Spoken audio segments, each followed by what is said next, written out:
I don't know if I'm on yet. I think I'm on.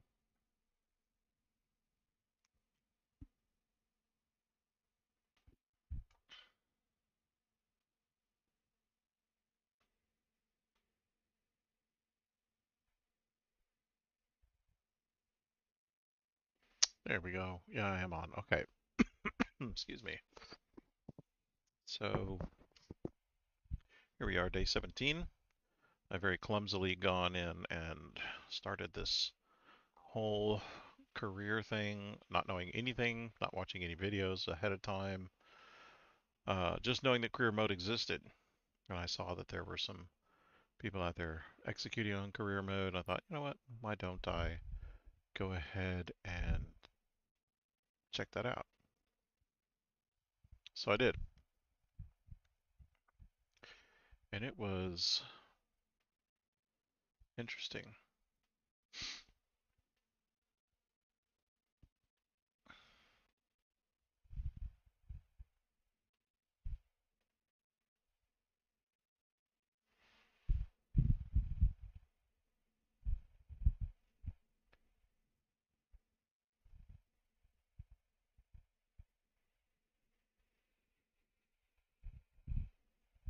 So what I'm doing now is trying to figure out where all this noise is coming from.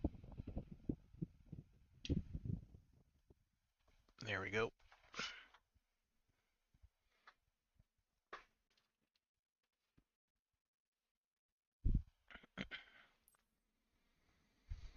So here we are, day 17, and that foray. So, what we did at the very beginning was, like everybody else, purchase the first company. I did not start with another. I had no idea. Wow, passive income getting made 35,000. That's amazing. Uh, yeah, okay. I lost 23, so now we're at positive income. Ooh, that's exciting. Honestly, that's exciting. Right now, I have 297,503 credits. Nope, I'm not gonna look at missions. What am I thinking? I wanted to look at. Actually, I want to see where these go. These are going to places I've already been. I wonder if these missions that are in here are just statically generated. They're not dynamically generated. Look, if I want to go over here to Flick, I think that's the name of it, right? Split, that's what it is. And join the garage sale, I should be able to do that, right? But it appears to me that there are no dynamically generated missions in the world.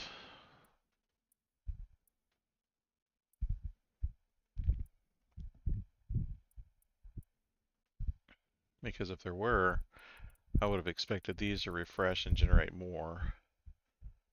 What about this? This will go to a bike area and go in the direction that I want to go.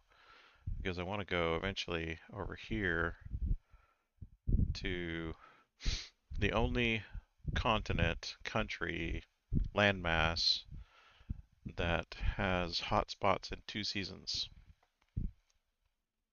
Except for Africa. Africa here in the Congo, I think this is what this is, has, I don't know, it's South America and it's over here.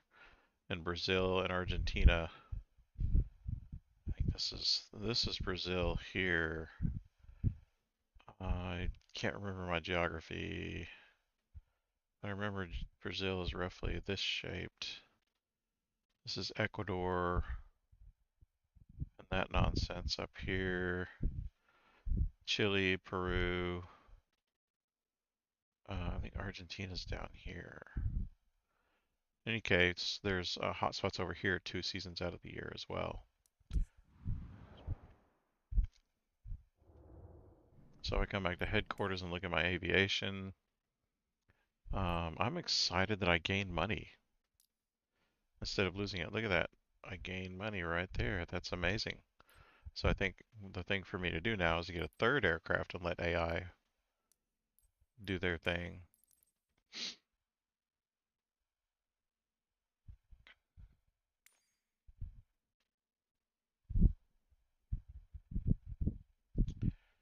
think that's 5 hours, 56 minutes of flight. Excuse me. That I'll need to get. Now this is purchase. I purchased another airplane here. Okay, so for those of you who don't know, and haven't gone back to the original episodes, the first episodes, here is the first company that I created. Created it not knowing anything, just knew that I was going to need to create a company once I got to this point. I did create the company, and I did decide to work my money up to a point like almost where I am now, where I could purchase another airplane. So I did that. I worked it up, and it was very grindy. I could start and finish missions a lot, and I got to this point where, excuse me, I could get up here and get my money to a place where I could be proud of it. So, I and here's my thinking, and I don't know where I got this idea, and obviously I wasn't doing a whole lot of research. I kind of did that on purpose because honestly, in I can't call it beta testing, but in testing and use testing, we learn how people think and what people do in software development and how humans interact with the things that we build. And the thing to do is not create any sort of bias, logic bias, or bias that would skew the results in one way or another. So that's what I did. I went in, I said, okay, I'm just going to create a company. I'm going to get this going. Not having any manual, of course, because the software doesn't give you one. I just went in and created Harrier Aviation, Harrier being my favorite bird. Um, Created it, did missions, got enough money to get another aircraft. And my thinking was, I'll get another aircraft, and then I'll get the other company and put the aircraft into the company. But I wanted to fix up the aircraft first so that when I got the other company started, I could just put a fixed airplane into the company and then call it good. We're gonna have a working aircraft instead of having to buy the aircraft and work off a bunch of maintenance that I was unsure of that I'd be able to do in the new company. So turns out that's not how the game was written. The game wants you to buy the aircraft at the same time that you're creating the other company. So I rolled my eyes and said, okay, whatever. I let the passive income not make me money. And then I got in and made my own money, of course, grinding once again for yet another aircraft. But this time I was smart. I knew I was going to sell one of the aircraft in Harrier Aviation in order to purchase that other aircraft. So I did that. Excuse me. So I didn't fix up the airplane. I knew that I was going to uh, buy the other aircraft, so I didn't fix it up. And I eventually got to a place where I had another 130,000. So I knew that if I had that money and the money I would get for selling the aircraft, uh, one of the aircraft, that I could purchase an aircraft and start this other company, Stork Aviation, at the same time. There's Stork. Get it? Storks carry babies. This is the mythology. And so it's a cargo company. Get it? Okay. Anyway, genius plan enacted. I got an aircraft. Then I thought, you know what? I'll save up some more money. And I maintenanced up that aircraft, which cost me another cool at least 200,000, and got that aircraft working very well. And then thought, you know what? I'll just sell that other aircraft and get yet another aircraft. So I did that. So now I've got two aircraft in Stork Aviation that you can see here. Let me look at the maintenance, by the way, while I'm here. In 1 hour. So I'm going to wash this one. And we're going to go back. I'm going to clink that one. I'm going to wash. Nope, I don't need to wash it. Hold on. Let me manage this thing. Nope. Okay. Fair enough. Let me see what this one looks like again for, oh yeah, I don't need to do another checkup for 23 hours. So I ended up, I don't know what that 5-hour limit is. Like if you go to overview, is that it? No. Fleet. What the heck? Anyway, long story longer. I got this Harrier Aviation and gutted it of all the aircraft, took the money from selling those planes and invested in other planes in Stork. So now I've got 2 airplanes in Stork, and I can buy a 3rd airplane here in just a bit, and I'm going to find out what that's going to cost me. So I'm going to do that right now. Buy aircraft, use aircraft. Okay, so there's one more aircraft available here. 440,820 credits. No problem. I will just, you know, purchase that aircraft. But let me see the VIP. What starting that looks like. Backup, create company. So I'm going to see what we can do about the charter service. Oh, oh, oh, I can start a charter service. Look at that. Okay, well, fair enough. I just need to go through the training then. And we'll do the... Look at that. Cute. Okay, so that's a self-sustaining company that I made. And I can create yet another airplane here. Create my charter service. Oh, that's awesome. Okay, that's even better. So in this... not passenger, it's VIP charter service. I'll do a 25,000 credit investment. And while I am doing that, I'll purchase an aircraft at the same time. 25,000 plus, what was it? 226, so 250, 61,000. That'll be enough. I'll have an airplane here that can absorb that, and that will work. This is a citation. 7,360,000 credits. But my friend Andy tells me that I can get a jet. So in order to get the jet, what I'll need to do is get my certifications. Oops, back the truck up. I'll need to get an instrument rating to do that. Actually, I'm not.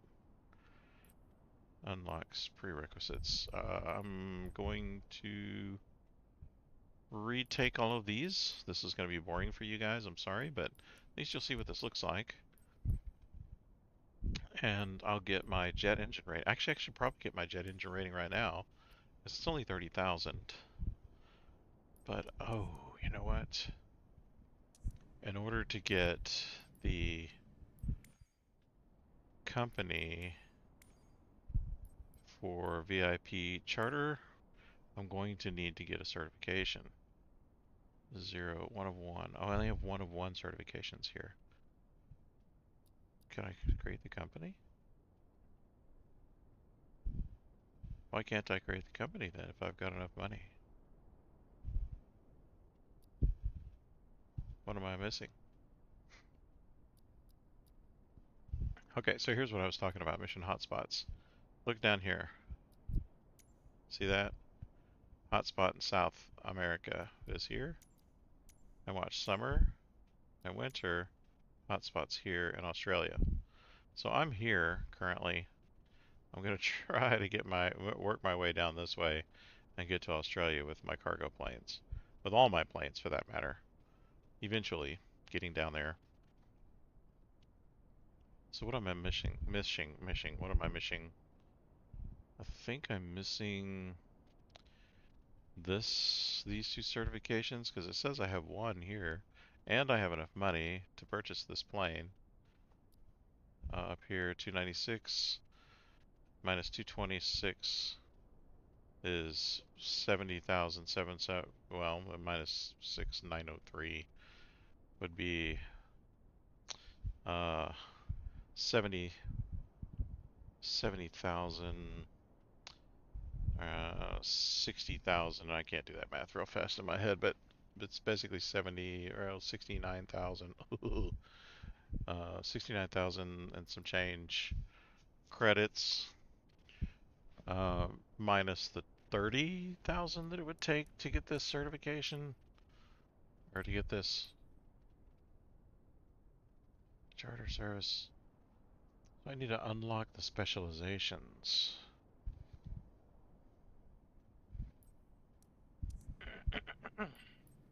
And the specializations are what?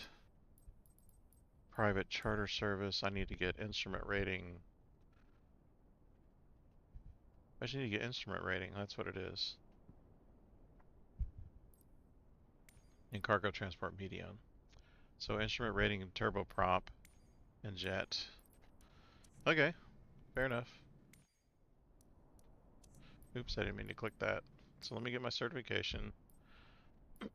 Let me get my instrument rating. We're going to go through this, and we're going to see what it takes to get... Oh, hey, Andy. Sorry, buddy, I wasn't even looking. Good evening. I was playing a bit and saw your notification. Oh, thanks. I'm glad you joined. You have 296,000 reason you can't open up the charter service because you technically don't have enough. Well, that too, you need the certifications. Yeah, so I'm just going to get the certifications right now.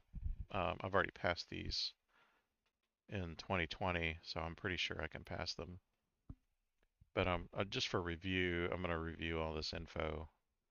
Specifically, glide slope over here. You remember how to read glide slope?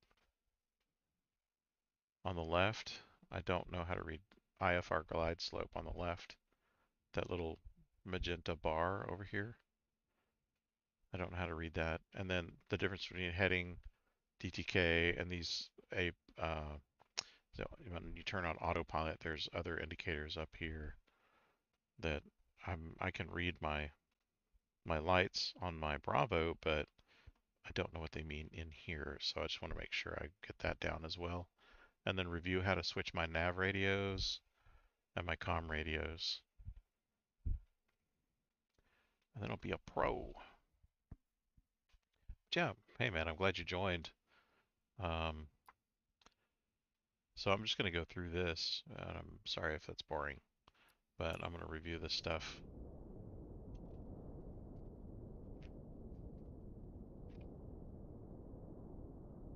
Set cruise speed at 4,000, maintaining heading and altitude.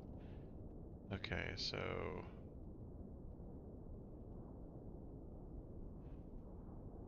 just world instrument flying. Yeah, and most of my time, anyway, is spent not looking at my instruments or my looking to the outside. I look at my instruments most of the time anyway, so this is going to be natural to me.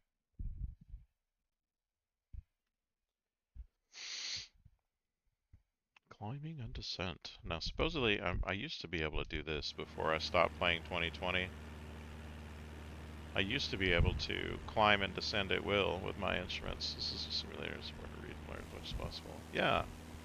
Yeah, I'm glad you feel that way, because I really like to learn.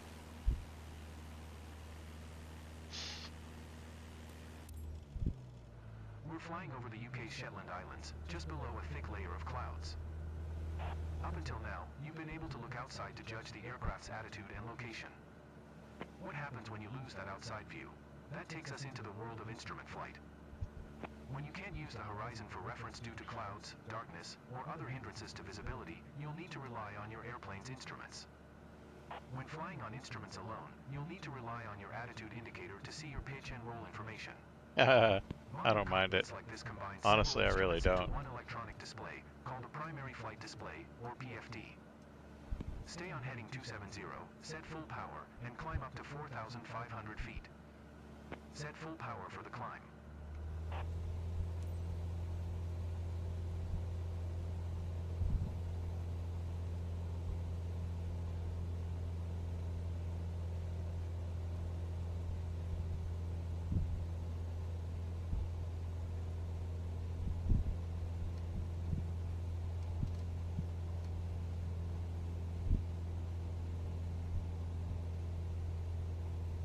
Like I said, I spend most of my time in the instruments anyway. I don't really use landmarks. I'm not really, my brain is not a VFR brain. So most of the time I use the instruments to fly anyway. See how it's pulling me to the left? We're climbing up into the cloud layer. Notice how you're starting to lose your outside view. I never had an outside Instead view. of looking out the canopy, focus your attention on the cockpit instruments. You can maintain wings level using the attitude indicator. Continue climbing to 4,500 feet. Oops. And it's easy flying such a stable plane anyway. This thing is amazing.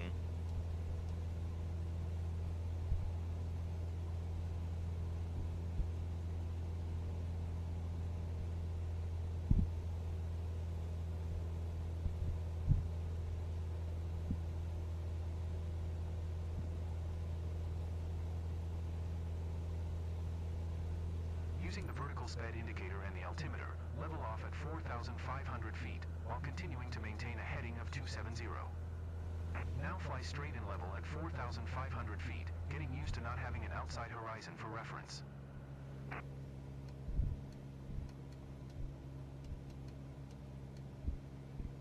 Bring my trim down, my speed up.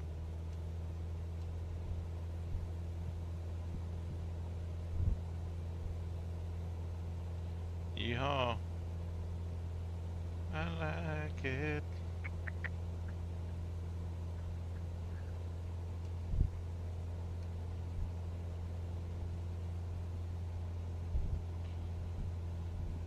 Watch your altitude. We're aiming for 4,500 feet. 4,500 feet. Okay, now keep us on this heading and take us down to 4,000 feet. Reduce power so that we can descend without gaining speed.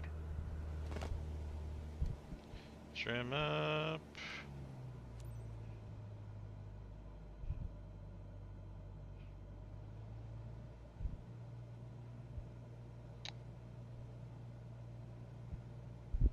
$270 is where I should be though.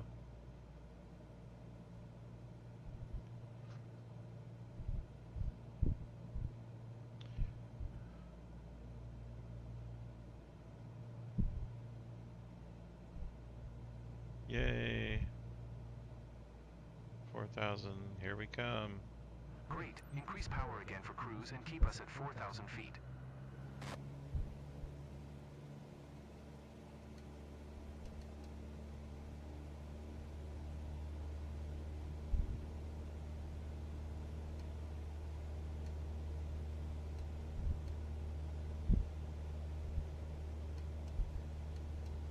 Yeehaw.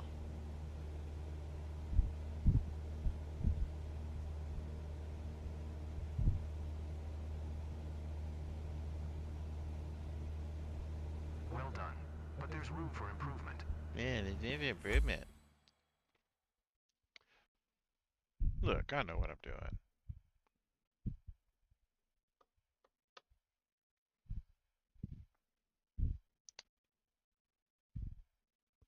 There's just a couple of things that I'm not too keen on. Just reading the glass cockpit.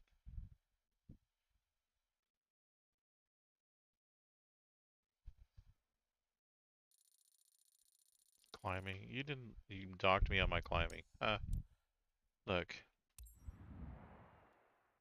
What a taskmaster.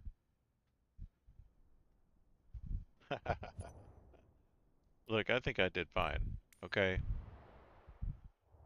I don't care what that goofy AI trainer. What does it know? It's not human.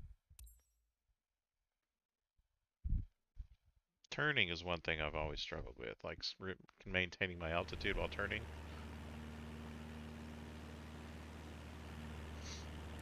Mm-hmm. Now that you've tried some climbs and descents, we'll introduce turning. Throughout this lesson, Yeah. maintain your current altitude of 4,000 feet. Our heading is the direction our nose is pointing, measured in degrees. The main electronic display in front of you is the primary flight display, or PFD. At the bottom center of the PFD, we see the horizontal situation indicator, or the HSI. The HSI shows us the direction our nose is pointing, called our heading. Headings are measured in degrees, with east being 090, south 180, west 270, and north 360. Currently we're heading west. That's 270 degrees. When turning, we want to aim for a bank angle of around 20 degrees. Along the top of the attitude indicator are white I do lines. 30 Each line degrees. represents 10 degrees. Make up my own Normally we use rules. about 20 degrees of bank, which is the second white line. Let's try it out. Make a turn to the left onto heading 180, using 20 degrees of bank. Keep turning until heading south, at which point, smoothly roll back to wings level.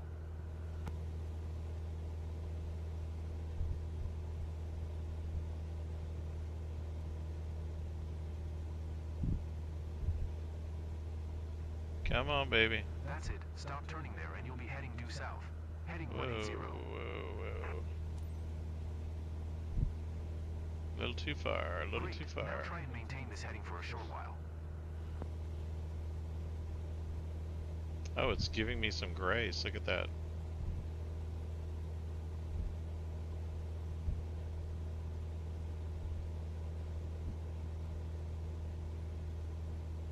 What a nice instructor. Now make a turn to the right onto a heading of 350. To the right, really? Okay. We're going both directions. 350. You see the horizon? See how the horizon has numbers on it?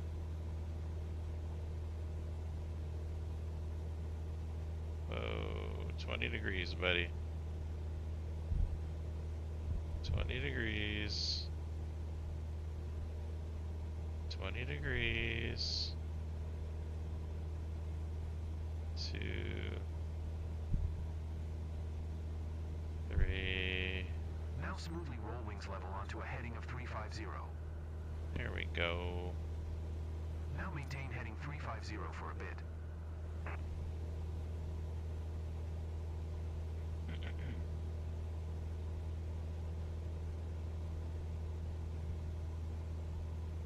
Can't believe you're watching me. I'm so self-conscious.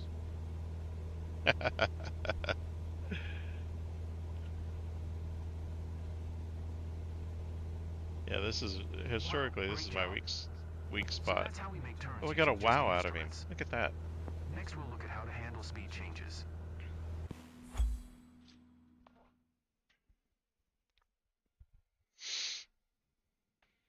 Yeah, and with these landings and takeoffs and heading changes and that kind of thing inside of career mode, I'm learning a lot more about how to manage my energy through climbing and descending. So that'll help me out quite a bit with this next one.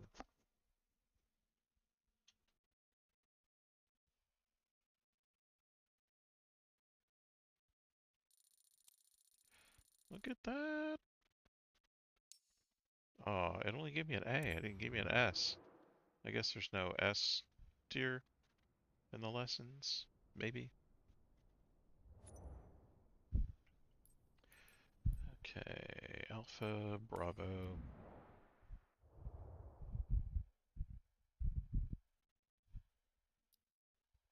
Speed while flying IFR requires the pilot's full attention.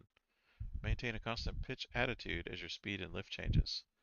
Doing so relying solely on instruments.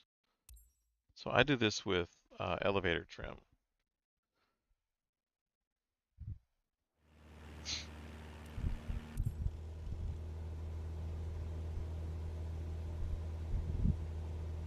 We're cruising at 100 knots, maintaining our heading and altitude. Let's look at how we deal with speed changes when flying on instruments. When slowing down, the wings produce less lift. To counter this, you'll need to progressively raise the nose in order to maintain altitude. Give it a try. Reduce power and bring the speed back to 70 knots.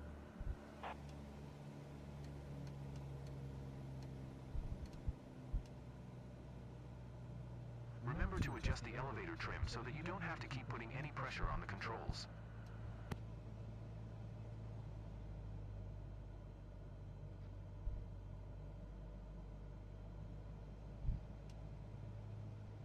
Oops.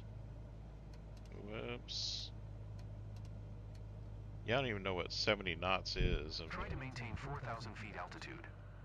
Okay, fine. I'm gonna bleed some speed here drastically, and I can try to gain this altitude. You need to be able to control altitude while adjusting speed. Yeah.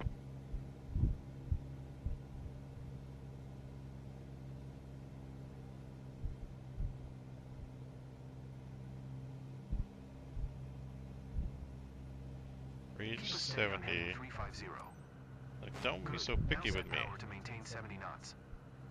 Notice how the nose needs to be a little higher than before to make up for the loss of airspeed. Use A little higher. to adjust pitch to the new sped and maintain 70 knots for a bit. You wandered off the heading. Yeah, I'm definitely not doing good here. This is the one thing that I do struggle with.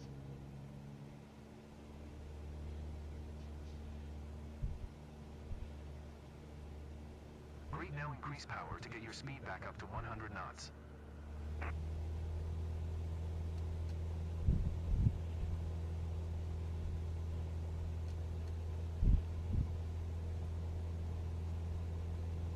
As we speed up, notice how you need to trim nose down to avoid climbing. Yeah. I am definitely not good at this part. That's it. Now stabilize at 100 knots.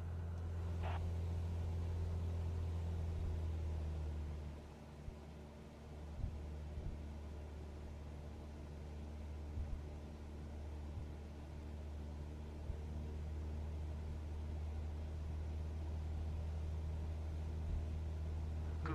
Now we'll take flap settings into account. What? Flaps give a boost in lift, which you'll need to control in order What? to maintain our altitude. They also add drag, making us slow down more quickly, so be careful not to get too slow. Reduce power and slow us down to 60 knots.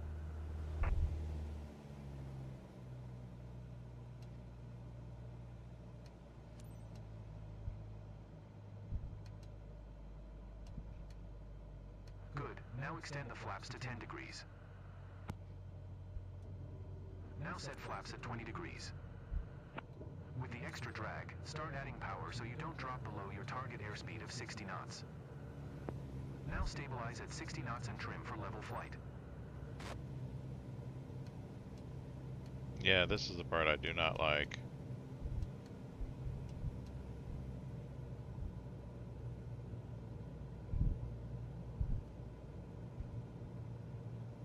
Come on, baby, don't gain speed on me.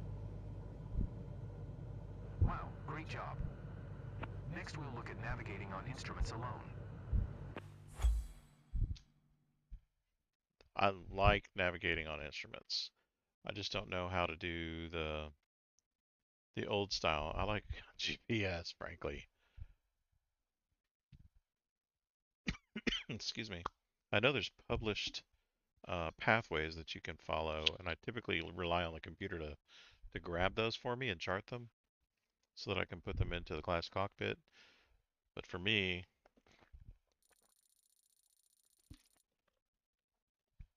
wow, that was gracious. I didn't think I did that well. Anyway, it's not a solid skill of mine to find the pathways and chart them out myself and set them on my flight plan.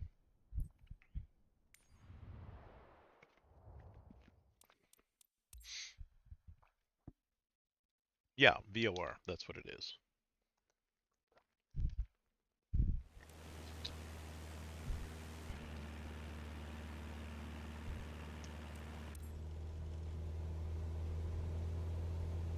Now that you have the basics of flying the aircraft on instruments, let's look at navigation. There is a worldwide network of radio beacons that pilots use to find their way when flying IFR. The most common beacon is the VOR.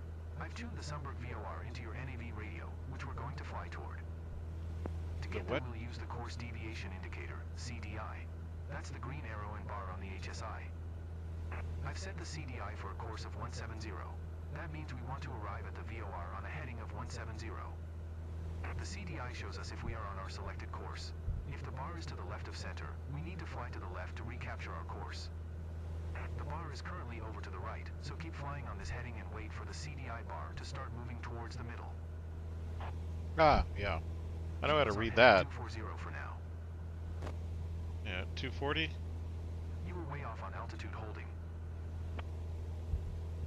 Try to maintain 4,000 feet altitude. There's 240.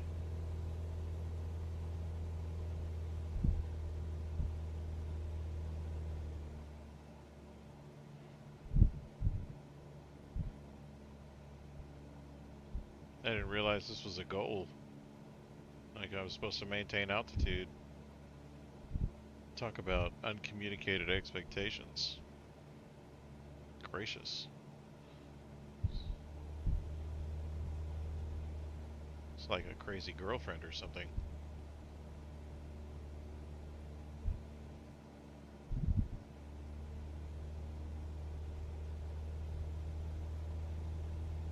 Here it comes. Now make a left turn onto heading 170. No. You're not the boss of me. Okay, maybe I'll make a left turn.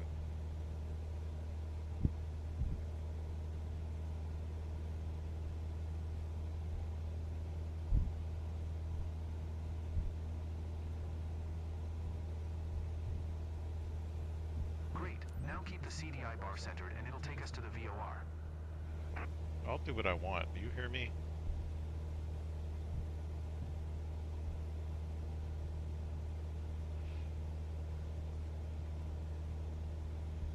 There we go. Okay, now I need to gain some altitude.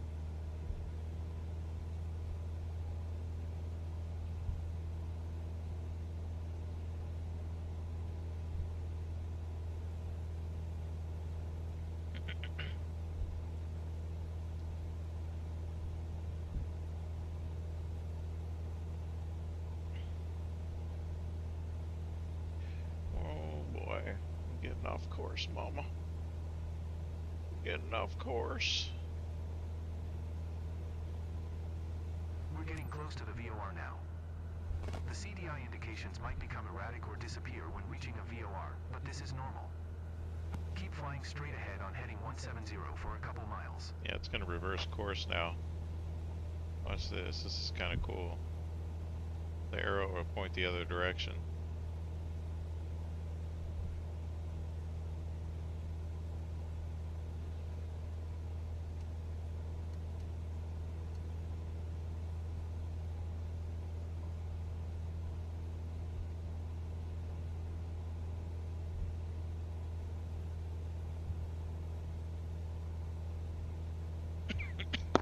I really like this old-time science. Oh, it's not pointing the other direction though. That's weird. Thought it did. Maybe I'm wrong. Did you see how I mumbled that? That's just a man's natural inclination to go, oh yeah, I was wrong. Maybe I'm wrong. Whoops. I'm apparently struggling to keep the altitude level.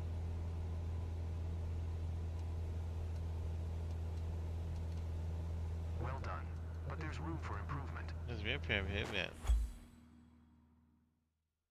How dare you?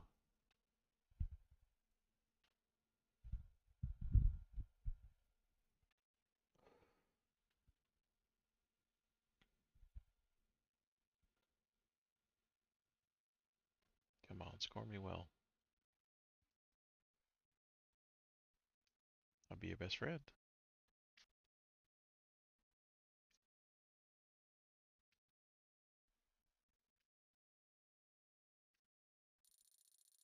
Scored me B. B. Probably because I couldn't keep my altitude for Pete's sake. Kept wanting to nosedive.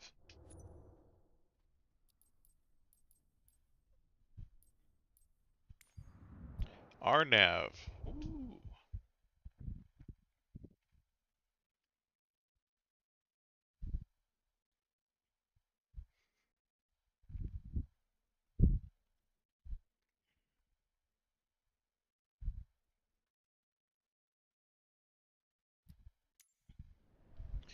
I'm curious. RNAV, or area navigation, is a very common way of utilizing satellite formation Information in aviation. In theory, RNAV allows pilots to fly on any flight path traced between a set of waypoints. We are left off, prompting you to perform another course interception while relying on RNAV. Today you'll have to adjust your course to be aligned with the CDI. CDI is course deviation indicator. Head towards a heading of 170. Keep your aircraft centered with the CDI until you reach the desired waypoint. Maintain direction after passing the waypoint. Remember that CDI is centered. Ensures that you stay on track.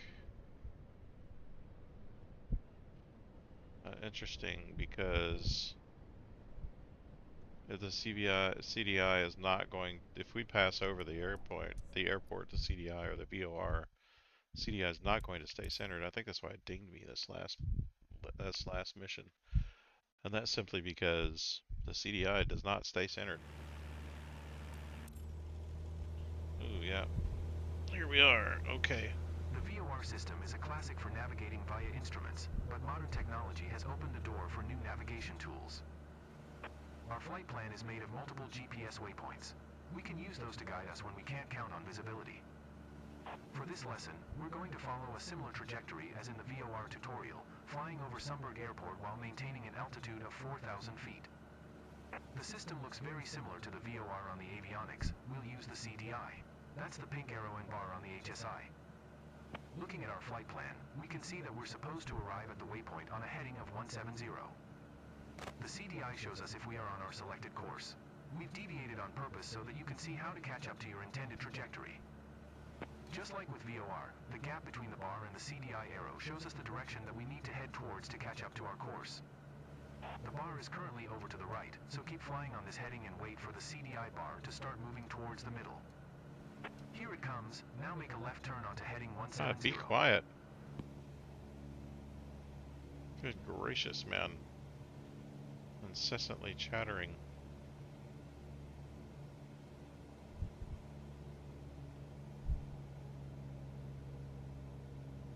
Great. Now keep the CDI bar centered and it'll take us to the waypoint.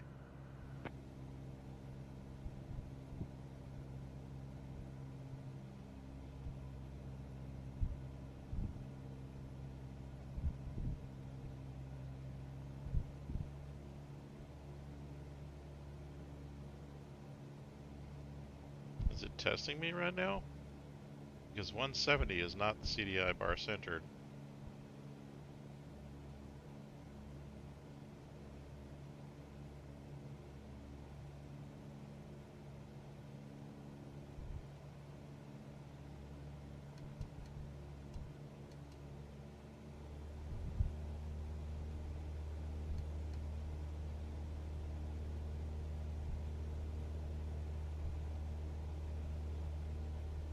And I think those little brackets that I'm seeing right there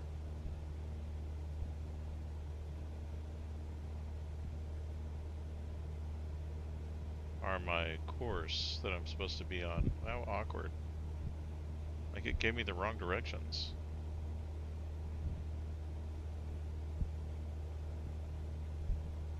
Or did I just veer that far off course and I didn't know it?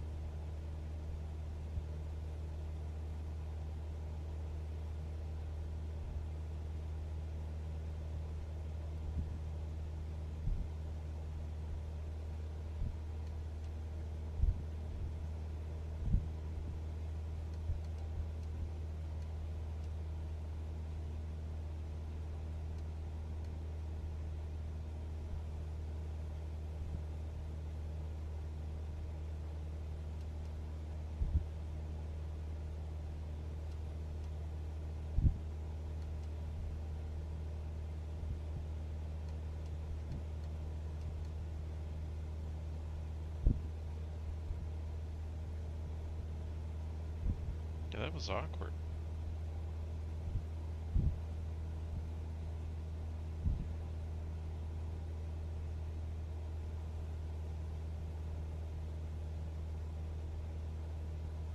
What are these brackets? I have really, honestly, I've seen this one other time during a flight. What is that?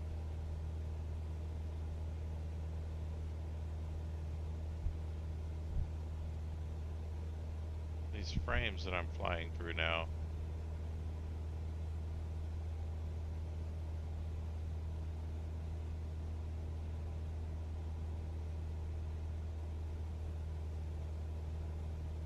That's weird. Yeah, I can see that, but it's really awkward. Like, that's off-putting for me.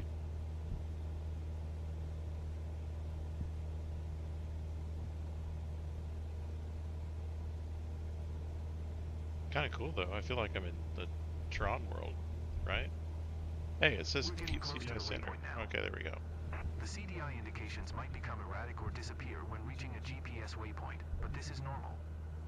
Keep flying straight ahead on heading 170 for a couple of miles.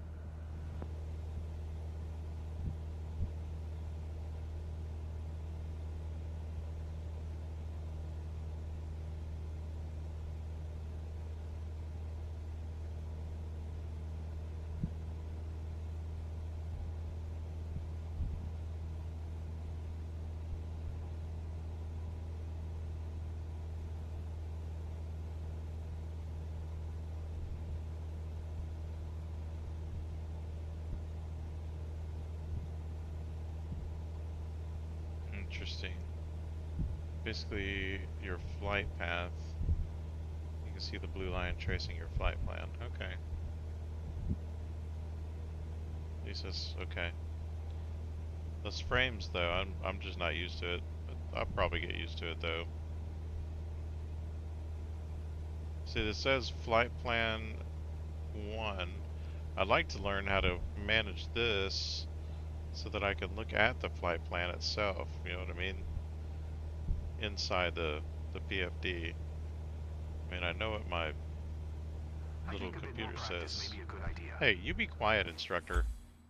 You hear me? I'm a good flyer.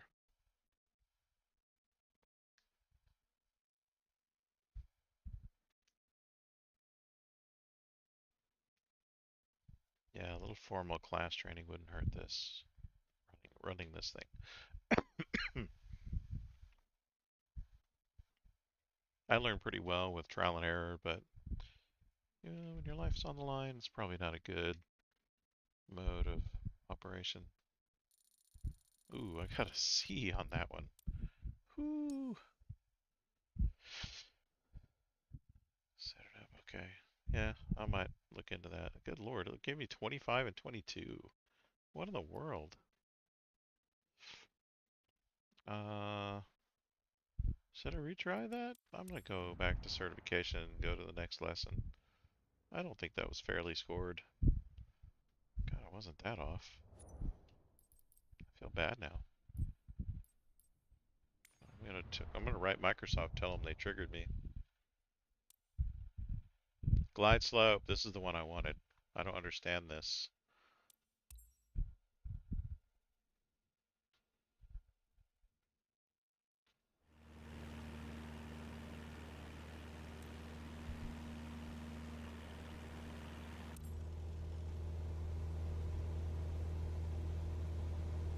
So now you've got the basics of flying on instruments.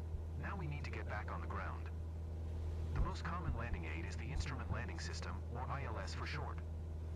An ILS uses two directional radio signals, one for lateral guidance called a localizer and the other for vertical guidance called the glide slope. The localizer provides lateral guidance, which directs you onto the runway centerline. The glide slope provides the intended descent angle onto the runway. The localizer is displayed with the CDI, much like in the VOR lesson. Keep flying on a heading of 210 at 1,500 feet and we'll watch for the localizer to come alive. The localizer is moving now. Make a gentle turn to the right, intercepting the localizer and keeping the CDI in the middle.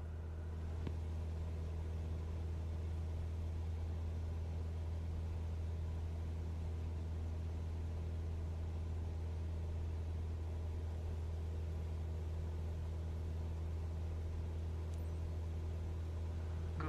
Now keep the localizer bar centered and maintain 1,500 feet. The glide slope is displayed next to the altimeter on your PFD. If the green glide slope diamond is above center, you are below the glide path. We always start out below the glide slope, as we want to intercept the localizer first. We'll wait for the glide slope to start moving. Here we go.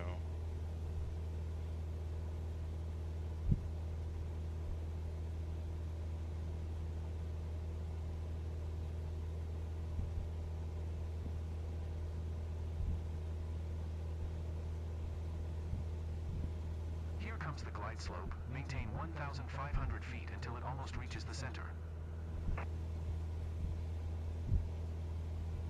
Okay.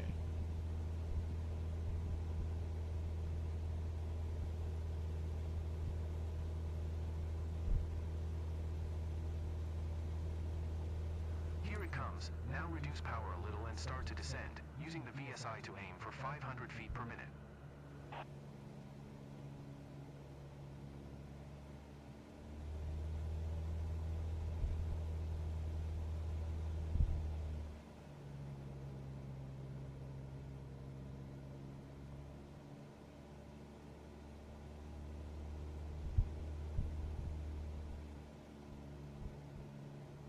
Both the localizer and glide slope indications centered all the way down to the ground.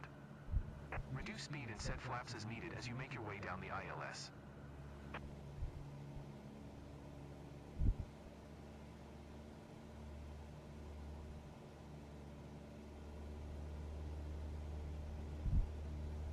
I don't feel like I'm lined up. Do you feel like I'm lined up?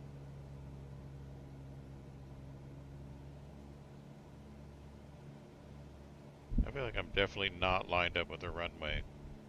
Like I'm way off of the runway, actually.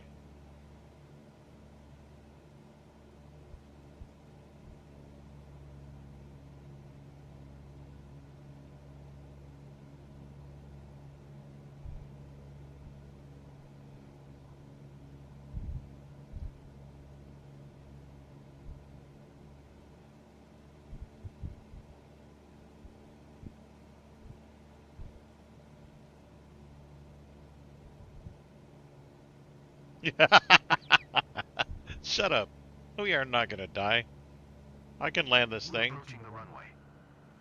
This approach has an offset, meaning that the localizer and runway aren't lined up together exactly. Ah, see, I wasn't crazy. Focus on following the ILS for now. We'll transition to a visual landing once we're closer to touchdown. Make only small corrections and remember that each will be more critical as we approach touchdown.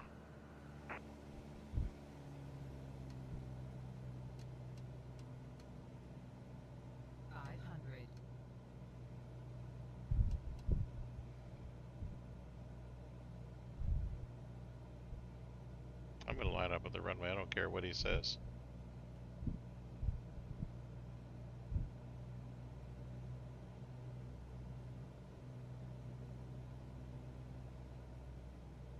Great. Now is a good time to transition from flying on instruments to using visual cues to complete the landing. Get us down onto the runway and then come to a smooth stop.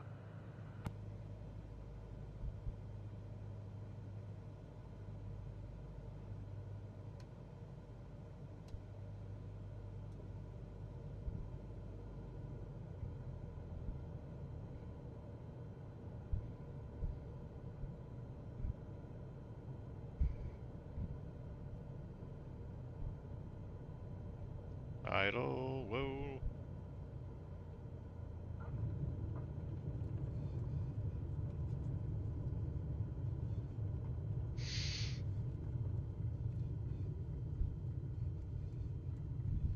That actually felt really good. Wow, great job. I know. Great work. Next we will combine what you've learned I into know. an IFR test. Andy's like, we're gonna die, aren't we?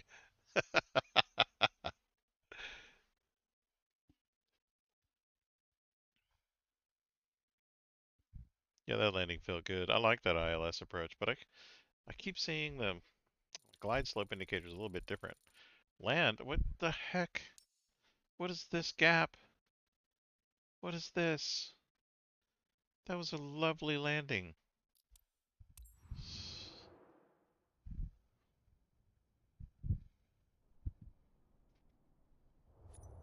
These people, I swear. They're like English Nazis. Okay, well, let's do the IFR test.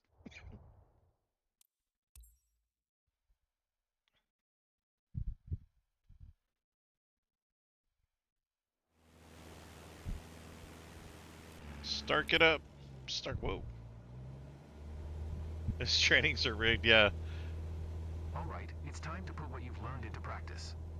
Okay, here I am. 5,000 feet following a GPS route toward Sunberg.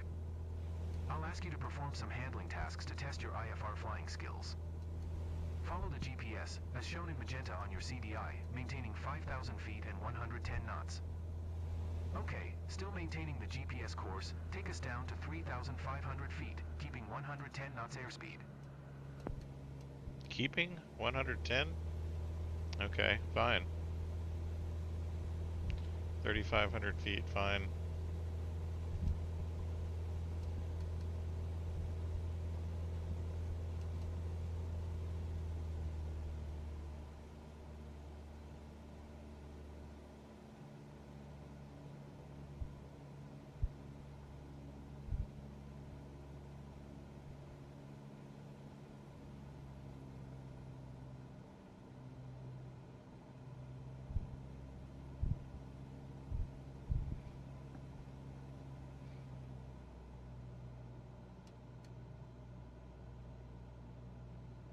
Mm-hmm.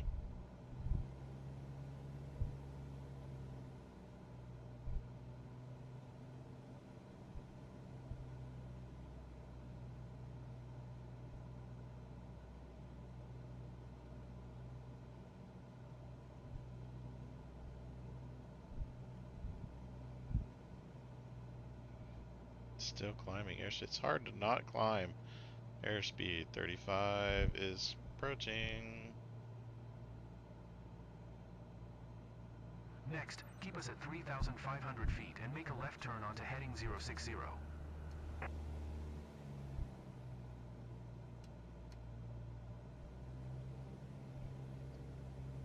060. 3,500. I need to maintain speed. Keep us at 3,500 feet. You didn't hold your altitude accurately enough. Stop it. 060. Watch your speed. We want 110 knots. You need to work on your speed control. This guy's like a Nazi. You need to work on your speed control. Alright, let's throw some other things your way. Please bring the speed back to 70 knots. Oh, hey, Delta. Keep us on heading 060. You went too far off the target heading. Hey.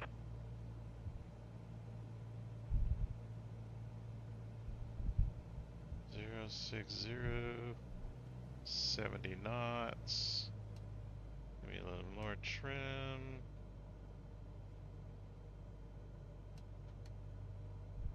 Come on, baby. There we go. Alright, now keep us at 3,500 feet, 70 knots, and turn us to the right onto heading 225. Keep us at 3,500 feet. You didn't hold your altitude accurately enough. Good lord. It's like a nagging girlfriend. I can't say why, because my wife is probably going to hear me. Heading 225? Oh, that's the wrong way, buddy. I should go this way for 225. 70. 35. Sorry, you were supposed to make a right turn. Oh, was I? Okay. Jerk. Turn right. Yeah, it says turn right to heading blah. Delta, my day's not going so well apparently because, you know, I don't know what right and left is. But I'm doing okay. I mean, besides.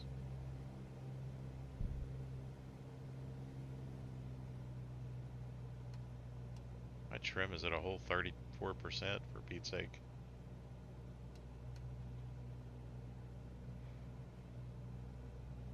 I need to lose altitude, is what I need. 225. Whoa, too far. Okay, now get us back to 110 knots. That's easy. I could do speed. Heck yeah. Keep keep us on heading 225. Oh, yeah.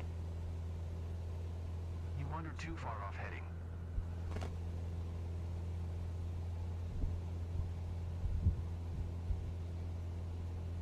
And altitude. Keep us at 3,500 feet. He's going to remind me that I didn't You get to didn't hold your 3,005. altitude Yep, accurately see, enough. there it is.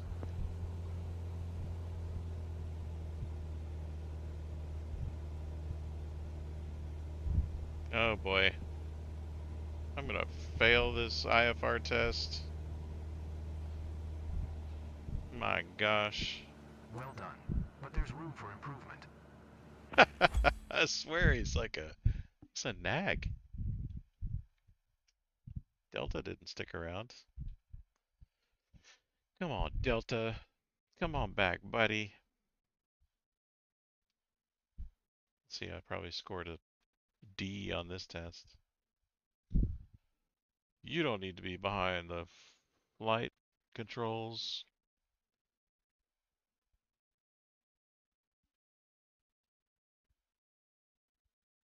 Come on, baby. You can do it. My little computer that could. There we go. Oh, it's a B. It's not terrible. You think I'll pass the test, Andy? Hmm. What do you think?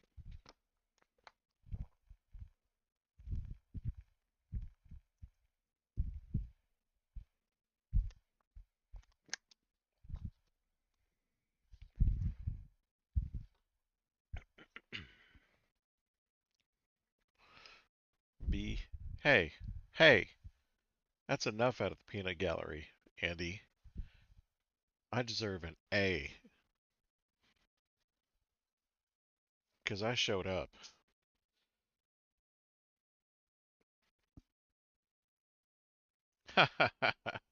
What kind of colors are they, though, is a question.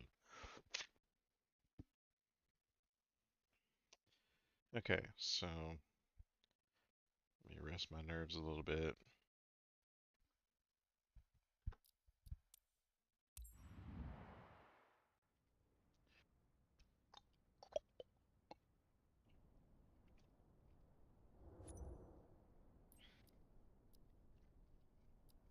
Based on your training grade, I think you're ready. Purchase.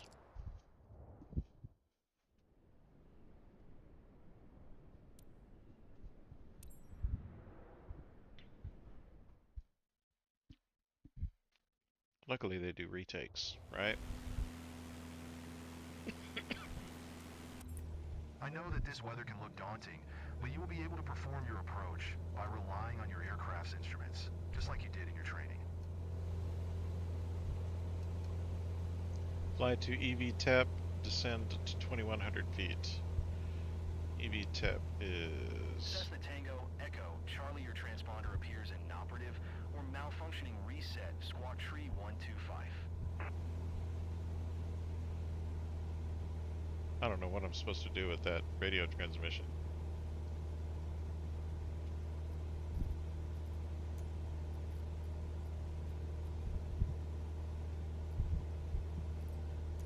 Cessna Tango, Echo, Charlie, your transponder appears inoperative or malfunctioning reset, squawk tree 125.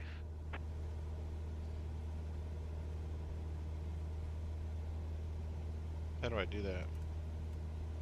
Com.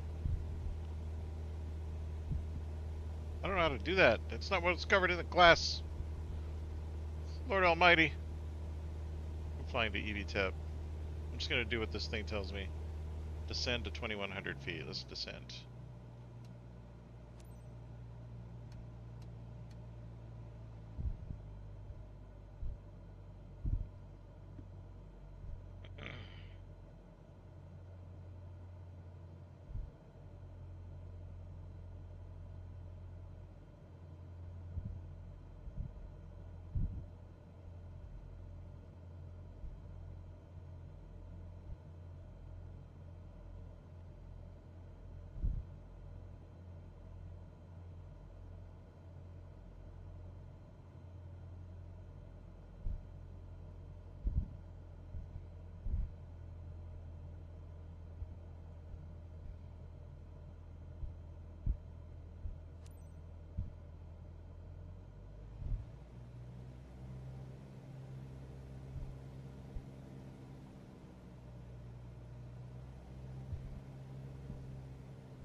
What is going on?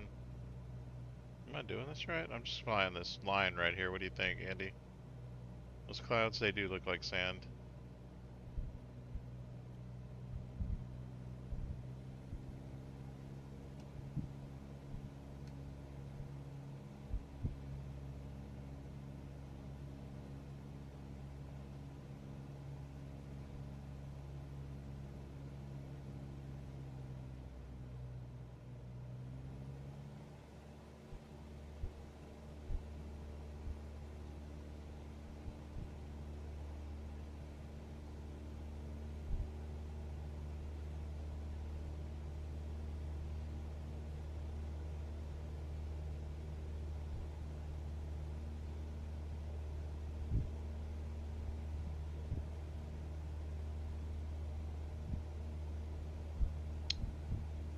Right.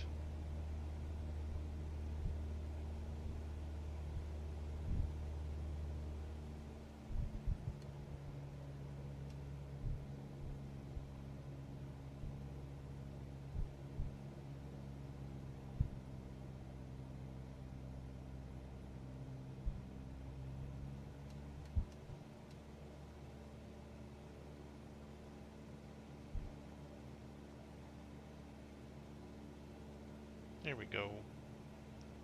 All back to normal.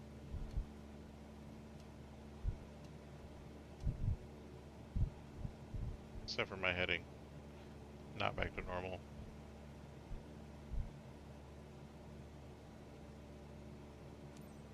You can switch back to visual flight rules before landing. Identifying the runway lights should help you during the transition.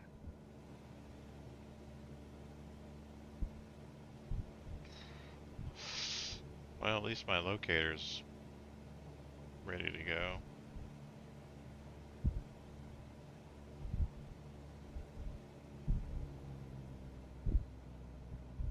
Cessna Tango Echo Charlie U are 11 miles east of Sunbird. Contact tower on 118. 25 when inbound on the approach. Tower on 118. 25 Cessna Tango Echo Charlie. Tower Cessna Delta, 3 Tango Echo Charlie 11 miles east inbound RNAV runway 9er approach circle to land runway 24. Cessna Delta Tree Tango Echo Charlie Tower. QNH 101 Tree cleared RNAV runway 9er approach.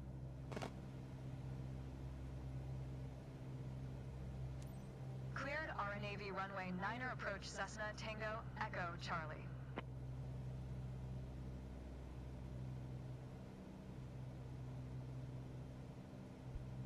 I like the locator beacon. That's my favorite.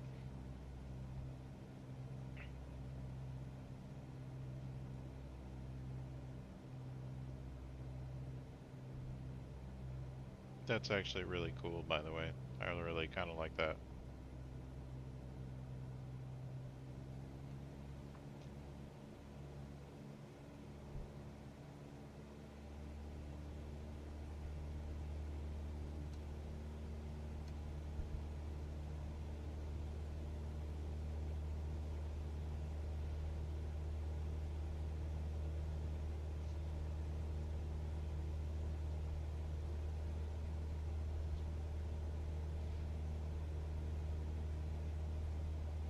Just realized I'm supposed to be at 2100 feet. It's hilarious. Keep dropping. Alright, locator beacon. Line up for me. There you go.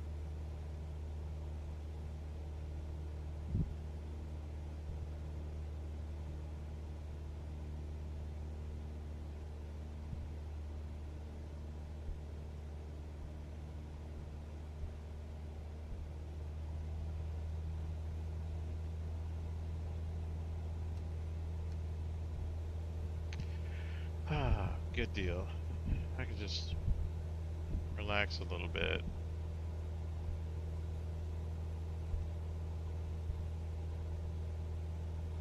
Yeah, I think I need some more practice. This is not my finest hour.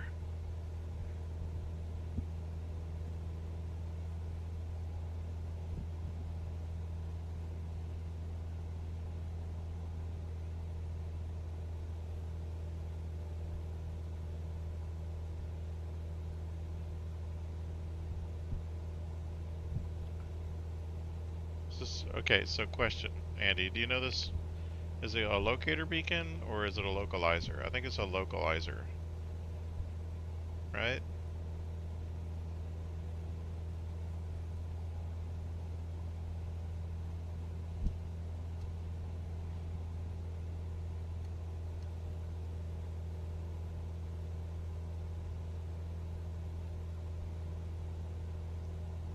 Cessna Tango Echo Charlie Wine 271 at 12. Cleared to land runway 24.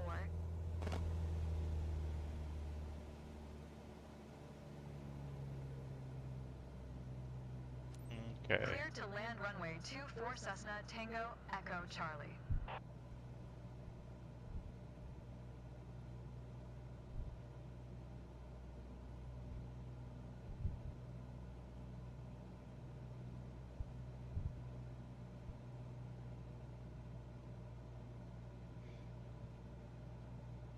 I'm gonna have to catch up on this descent.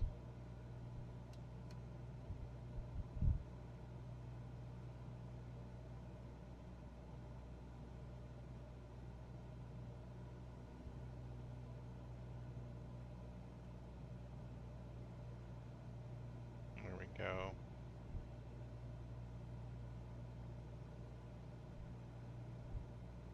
Oh, I'm way too high. Or way too low, sorry.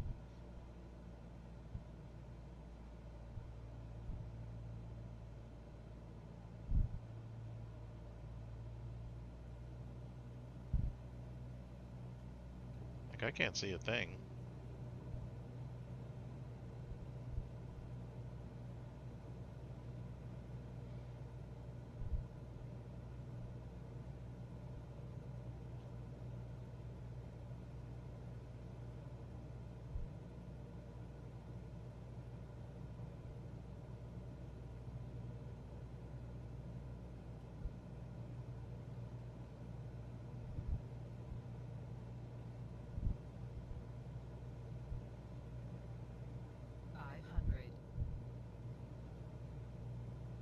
Where's the runway? According to this thing, I'm way off of the runway.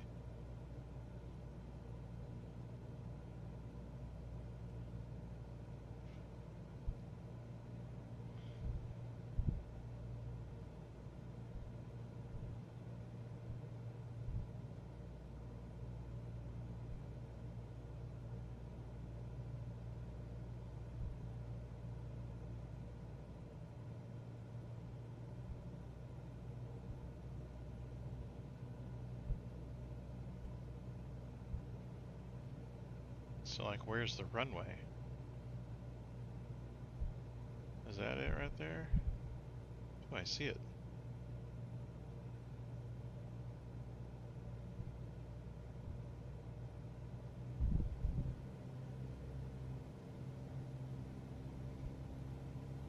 I do not want to hit the water.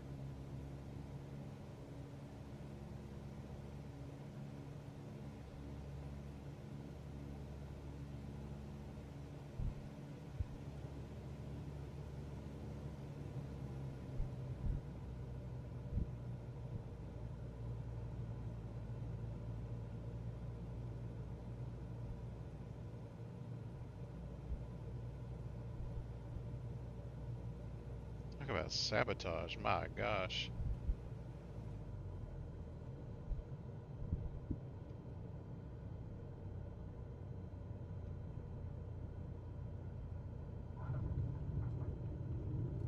Cessna Tango Echo Charlie contact ground on 118. 255. Whew. Going to 118. 255 Cessna Tango Echo Charlie.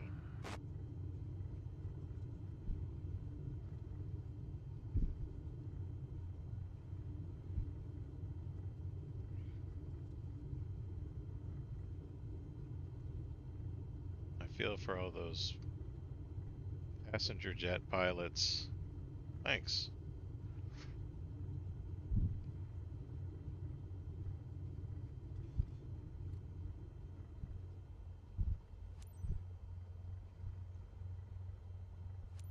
Summer ground Cessna Delta. Tree Tango Echo Charlie taxi to parking. Should I skip? Cessna Delta.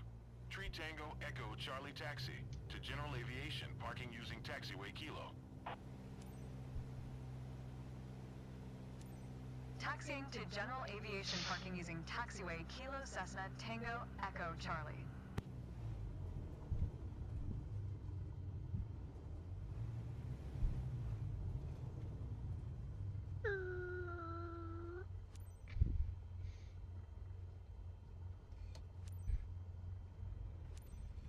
Yeehaw. Great job.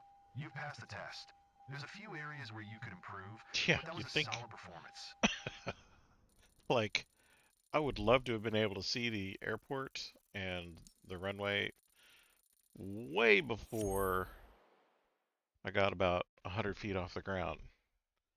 Or the water. That was nuts.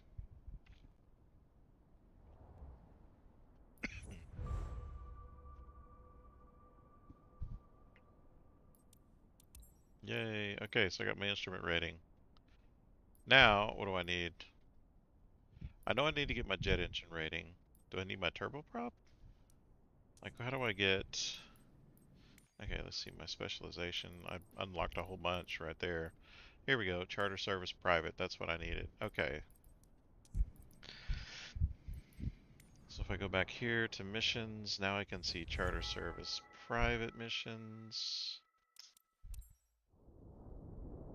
And I don't know if it's going to show me any because I don't have a charter service company. I have a cargo company. Oh, dang. Live missions unlocked? Does that change the multiplier? You now have access to real condition missions. These allow you to scroll back up to 24 hours to fly in real-world weather conditions over the past day. Wow.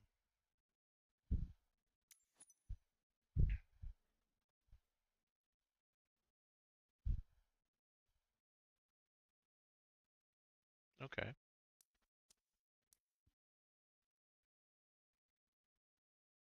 Adjusting the time slider will reveal a variety of different missions only available in specific weather and lighting conditions.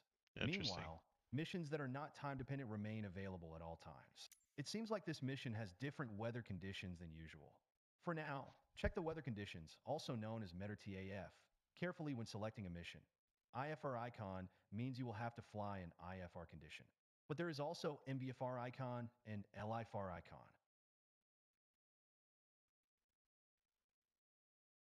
BFR and LIFR. What does that mean, though? Okay, so you told me what IFR was. Why wouldn't you tell me what these are? A warning icon means this mission is not recommended under the current weather. Fly at your own Oh, risk. okay. Do we get bonuses for flying not recommended missions? Can I fly this mission? Oh, it's a ferry flight. Oh, okay. Those don't pay very well. Oh, that's an employee thing. Okay, freelancer. 36, 31. These are still the... Like, I would prefer freelancer flights. Alright, so let's go back to HQ. Let's find out something here. If I want to create another... See, I only have 286. Maybe I should fly one of these missions that I can... All companies... Oh, look at that. My passive income is raising even more now. Like, that wasn't that high a minute ago. But insurance got paid. Okay. Okay. So, oh, what am I doing? I need to manage companies, not go into Stork. Create a company. Can I do charter service 02, what? Oh, wait, hold on.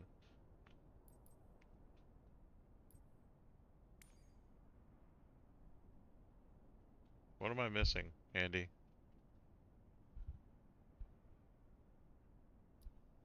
$226 plus the cost 35 is less than what I have here. 226 plus 35 is 250, 261. I have 286. Well, that's aerial advertising. Hold on. Charter service. Still less. But it says 0 of 2 specializations unlocked. Back. Specialization. What do I need?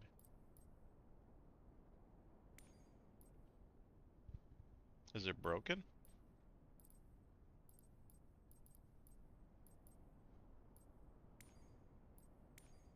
Oh, right. This is VIP charter service. Is that what this is? VIP charter service. Okay. So I can't do VIP charter service until I need specialization here. VIP charter, where'd it go? There it is. So I need level 45, which I'm not far from, 38. I've got my instrument rating. Oh, I need a turboprop rating. Okay. And I need to do private charter airplane missions with B or above. Private charter airplane missions.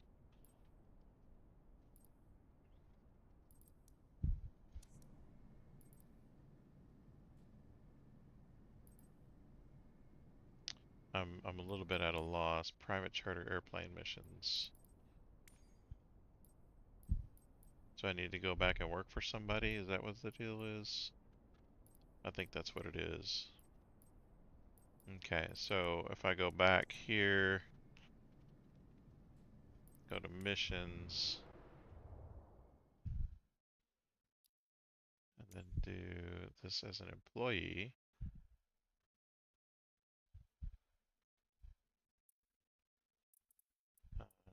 Private charter. I don't see private. I see transport, ferry flights. That's the golden icon that says VIP. This one? No, that's aerial advertising.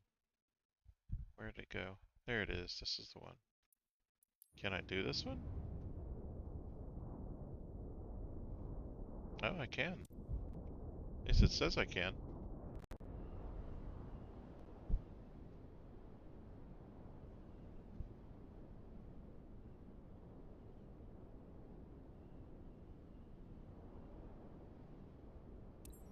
Okay. Am I going to be in a diamond aircraft?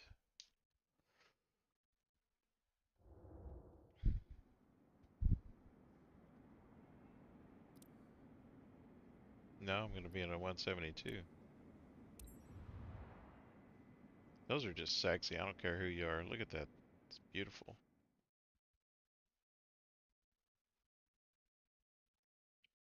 The visibility out of the cockpit is something to be desired, though. Alright, I'm just going to skip. I don't think I'm going to do all this.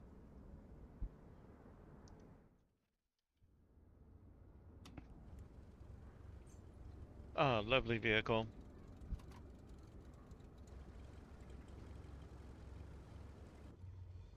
Hello, everyone. Please give your warmest welcome to our passenger, Mr. Bernard. He's close to one of our top athlete clients. The service must be impeccable. Our 5-star reputation precedes us. No Have a pressure, good though. flight, Captain. Okay. Don't forget, you got to do all the Cessna taxi Delta, clearances 3 and Tango everything. Echo, Charlie ready to taxi IFR. Cessna Delta, Tree Tango Echo Charlie taxi to and hold short of runway 29er via taxiway. Contact tower on 134. 7 when ready. Taxi to and hold short runway 29er via taxiway Cessna Tango Echo. Okay. Now we've done that. Now we can get to requesting takeoff and this whole Tower rigmarole. Cessna Delta, Tree Tango Echo Charlie at runway 29er ready for departure IFR to Raiatea. Cessna Delta, Tree Tango No, I didn't Echo mind it. Charlie QNH 101 tree. Clear for takeoff runway 29er.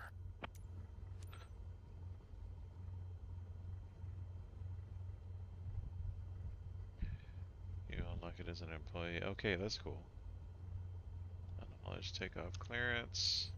Cleared for takeoff runway 29er Excuse me. Cessna Delta, Tree Tango Echo Charlie.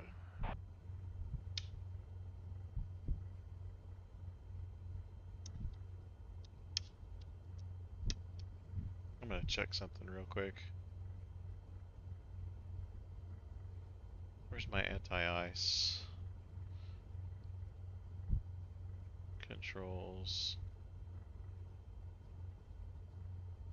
Anti-ice. What's this?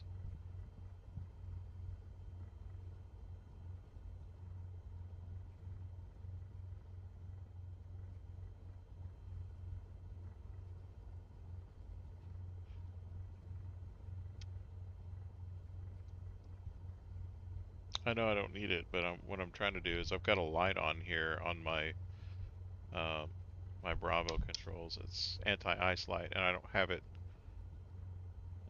These are all my. Like I'm controlling this with my Bravo right now. See? But I need to figure out where the anti-ice is, because it's bothering me that I don't know. I feel like I should know these things. Do you know where it is on this instrument panel? Oh, is that it right there? No.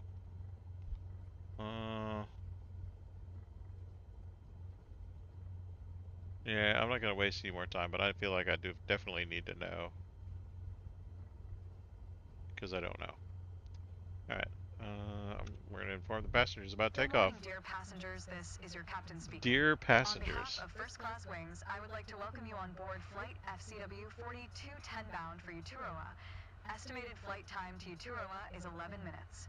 To prepare for takeoff, please ensure your seatbelt is fastened tightly. Your seat is in the upright position. Okay, And your no tray worries. table I don't is either. I don't know where it is stored. either. Thank you. And I don't get know how ready many for a hours I've wonderful logged. flight. Okay, here we go.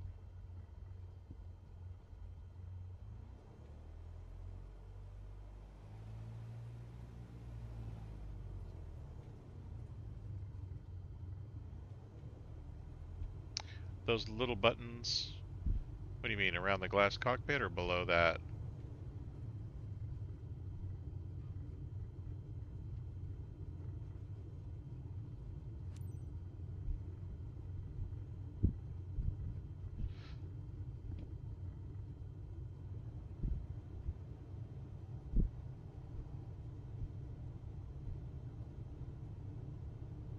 Talking about these down here? These are fuses, if that's what you're talking about. Yeah, those are fuses. So I could undo these fuses and turn off literally anything in the aircraft. But those aren't, like, they're not switches for anti-ice or whatever.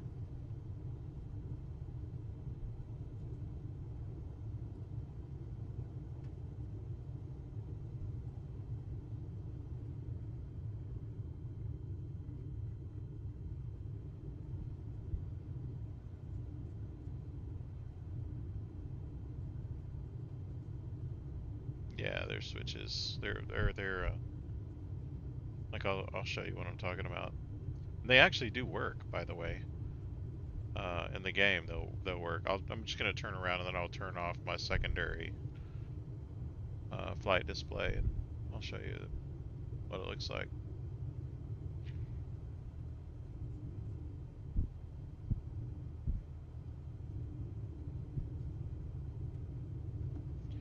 And you can tell those little details I get into, but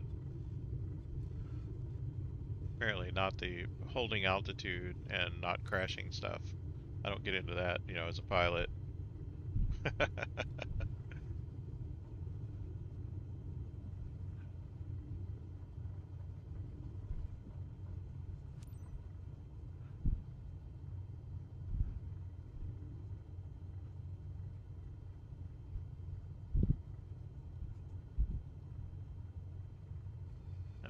Okay.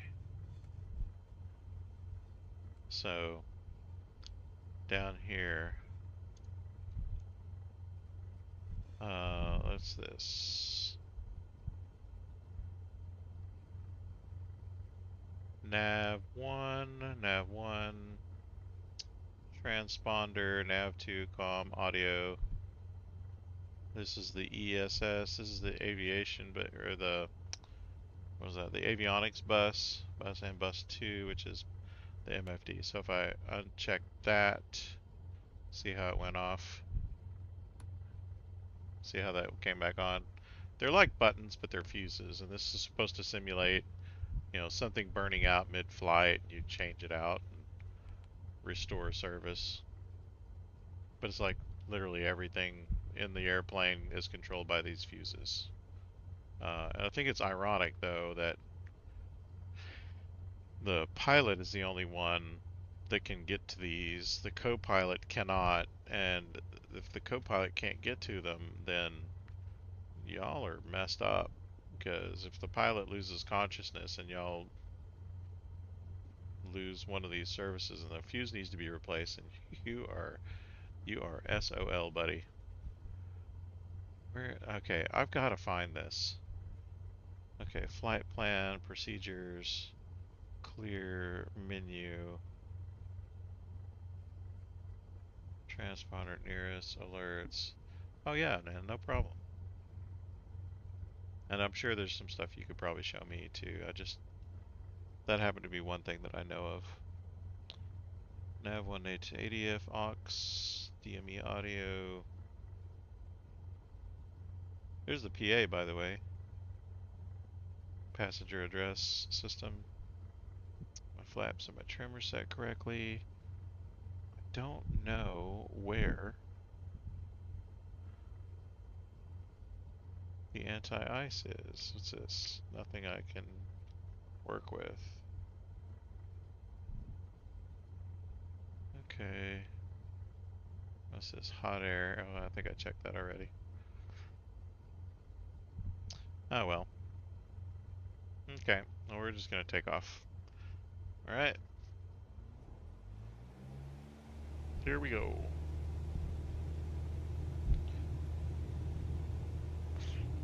So once my altitude gets, or my speed, my ground speed gets to 55, I will pull back on the stick gently. That'll get us off the ground.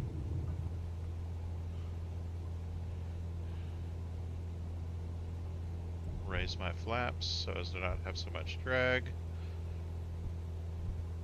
Gain speed.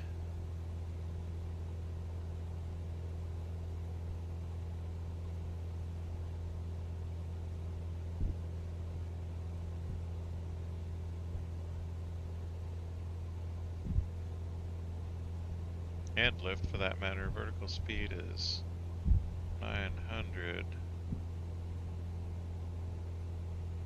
Like, is there a vertical speed that they, like, the passengers wouldn't like you to reach? Because Cessna Tango Echo, Charlie contact Tahiti Center on 1267. Good day. 126. 7 for Cessna Tango Echo Charlie. Tahiti Center Cessna Delta, Tree Tango Echo Charlie is at 700 feet climbing 4,000 feet.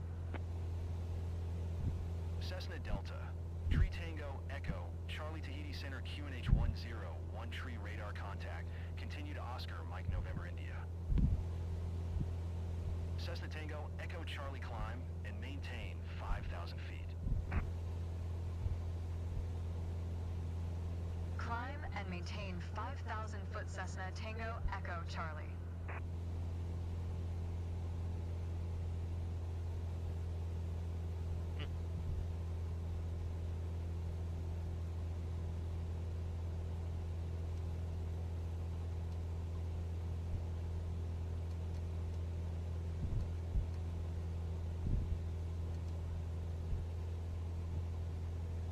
well, here we are.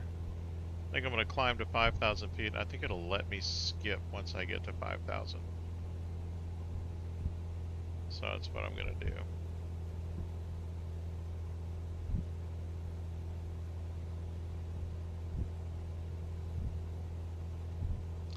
My vertical speed I'm happy with. I like like how it's performing. Now it says fly to RTUX, so I'm gonna just keep it here. Crazy turns. Yeah, I'm gonna keep my turns under 20 degrees. So I wonder if you have to fly this inaugural flight.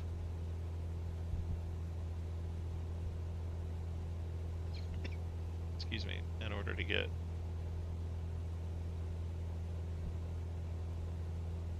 all of the rest of the missions that are this type. I'm going to give myself a tick of compression here. 77.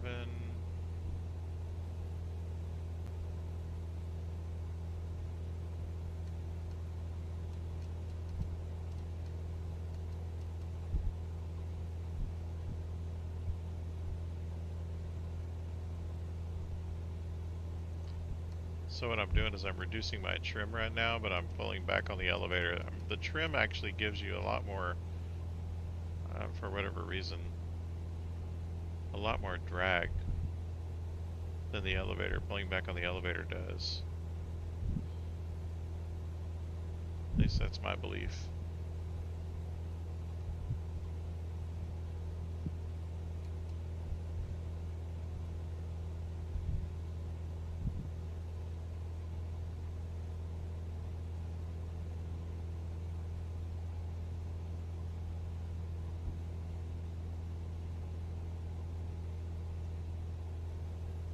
Dear passengers, glad to be your captain today.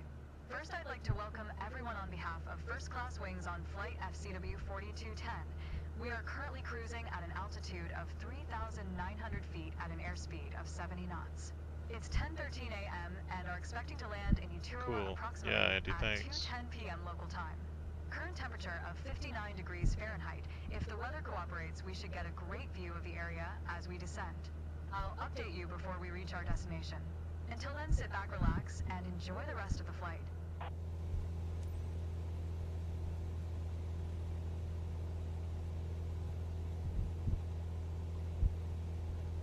Oh, it says fly to RUTX, but I think I should have taken this other route.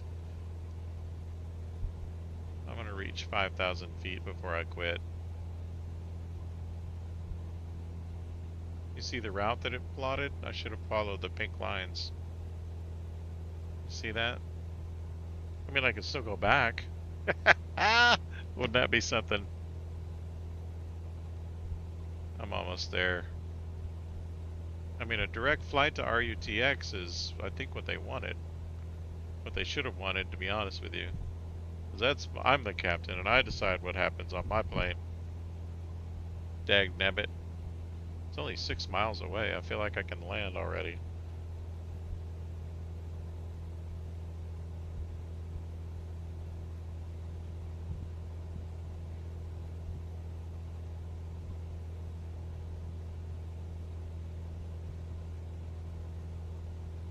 Alright, I'm gonna skip the descent right now. Cessna Tango, Echo Charlie U, R1 4 miles west. Maintain present heading and altitude. Expect RNAV runway 07 approach via Rudix transition. Cleared to Rudix. Okay. Maintain present heading and altitude. Expect RNAV runway 07 approach via Rudix transition. Cleared to Rudix. Cessna Tango Echo Charlie.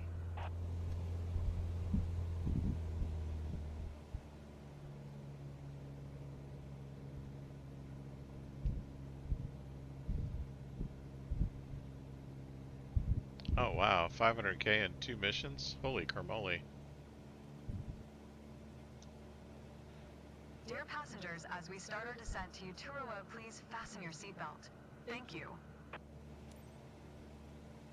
Oh, that's great. I'm glad we got it fixed. We meaning Microsoft. And my money. You know, it's a team effort.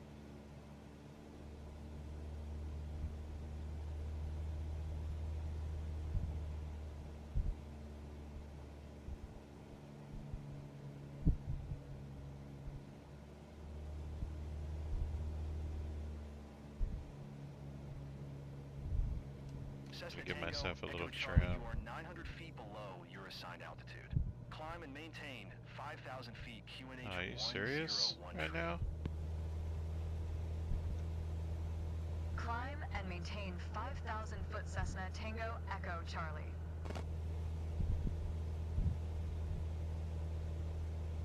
Ooh, okay.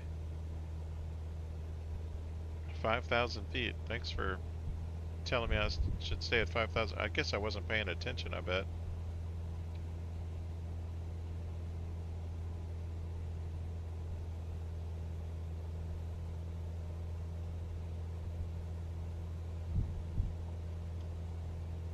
I'll get there in no time.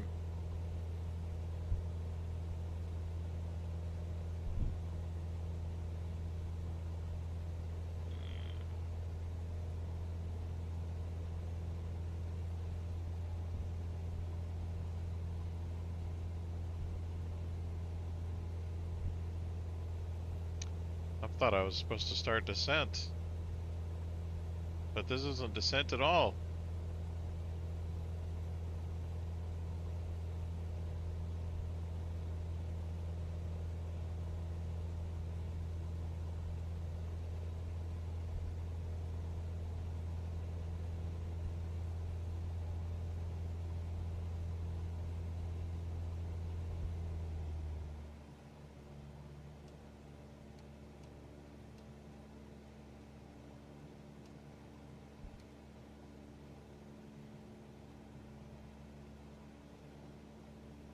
Okay, I've flown to Revco, now what?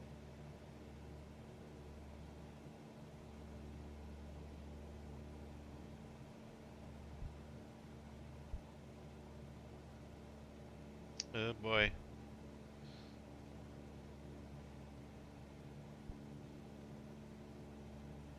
Now what?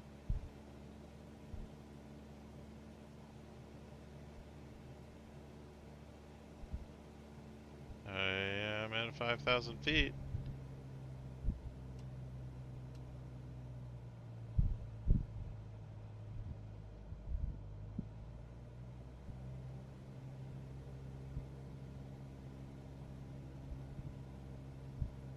And now I'm past Revco.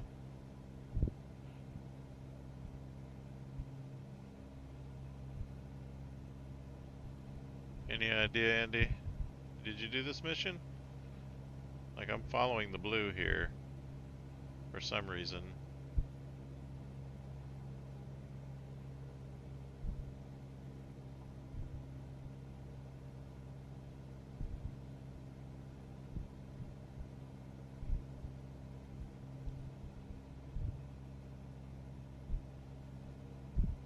See where it's telling me to go?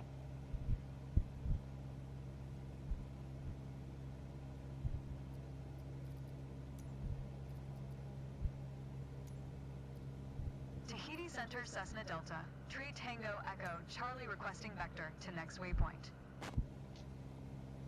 Cessna Tango Echo Charlie continue to Revco following heading 155. Proceed on course. Seriously? Continue to Revco following heading 155. Proceed on course Cessna Tango Echo Charlie. It says 155. That's kind of where I am.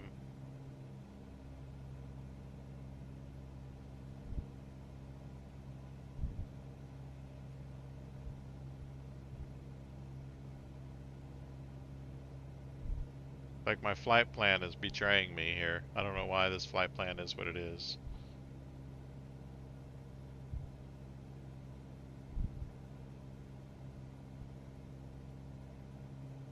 It says fly to Revco. Revco's behind me.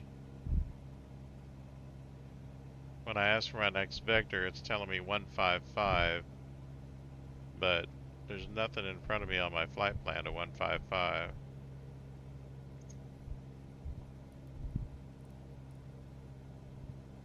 Cessna Tango Echo Charlie, you are 400 feet below your assigned altitude. Oh, were you Climb and Pete's maintain sake? 5,000 feet QNH 101 tree.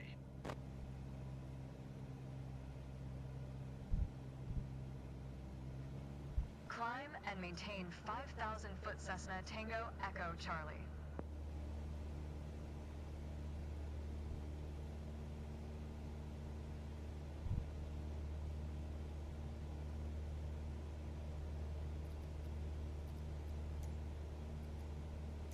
Tahiti Center Cessna Delta, Tree Tango Echo Charlie requesting vector to next waypoint. Proceed on course. I don't know what I'm doing.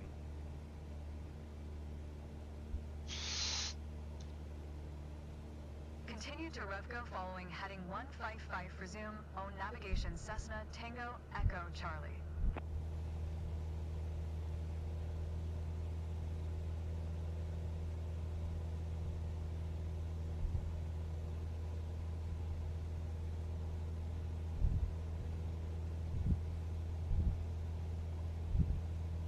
I think this line right here is the course I have to follow right here.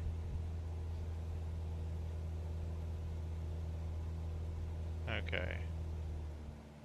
Altitude hold mode. I'm going to go to 5,000. There we go. Autopilot. Altitude. There. Now I don't have to worry about. Cessna Tango Echo Charlie U are 14 miles southwest of Raiatea. Contact Raiatea Tower on 118. 5 when inbound on the approach. Tower on 118. 5 Cessna Tango Echo Charlie.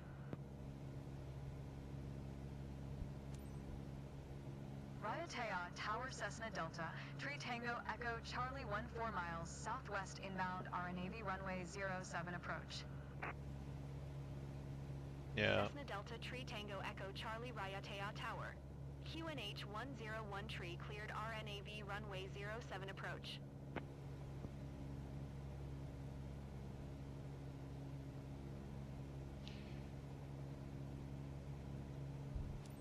Cleared RNAV runway 07 approach Cessna Tango Echo Charlie.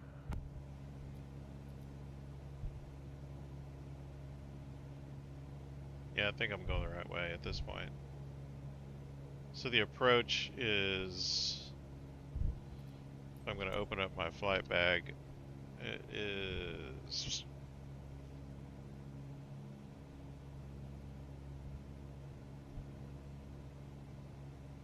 runway 07.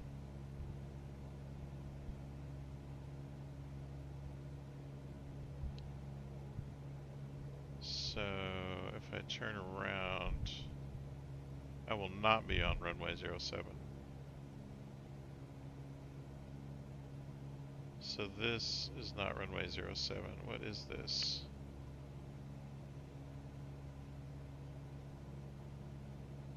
Yeah, I could do that. Course is 292. I'm following the course. Excuse me. But it's going the wrong way. So I need to go the other way, to be honest.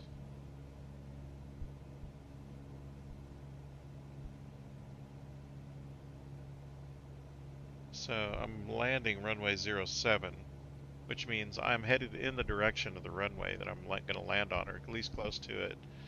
So let me go to this airport. There are no clipped charts. Shut up.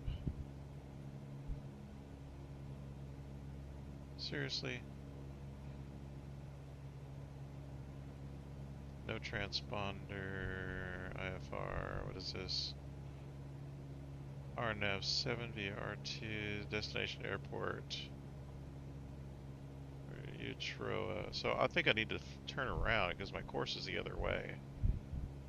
And runway 07 is the direction I'm facing, and I can't land if I follow this course. I can't land runway 07 going that way because clearly that's not where to go.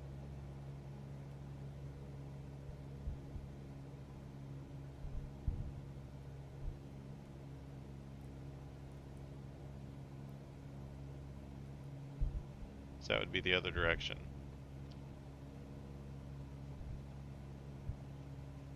Or am I doing this wrong?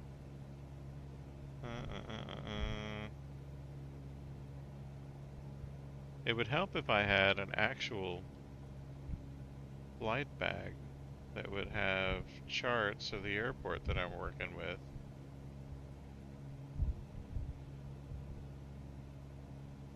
Look at that.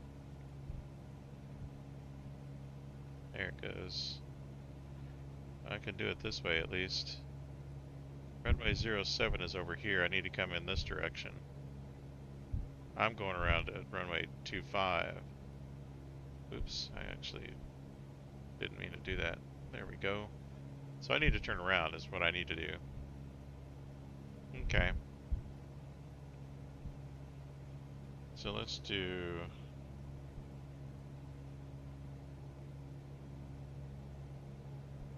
I'm going to turn off autopilot. I'm going to roll to an opposite heading.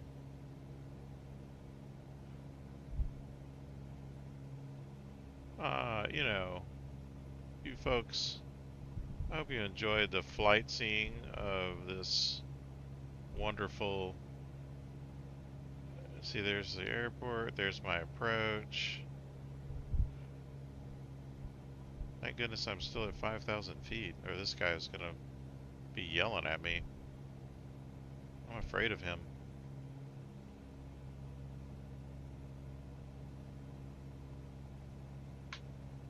There we go.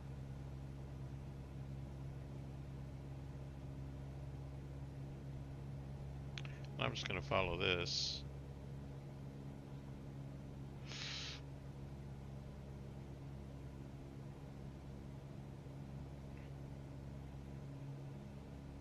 I have tried heading mode.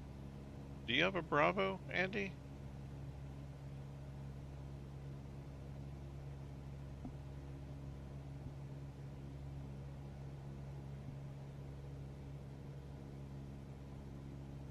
Yeah, I'm in altitude mode now, but I can turn on heading as well. Excuse me. There is definitely a way to get it done. I'm going to go ahead and give myself a little compression. Yeah, this is confusing, this inaugural flight. What's my fuel look like? Oh dear. Nah, I'm pretty good, I guess. Yeah, so when I hit this heading... Oh, you have a Thrustmaster joystick? I think what I need to do also is to go ahead and get me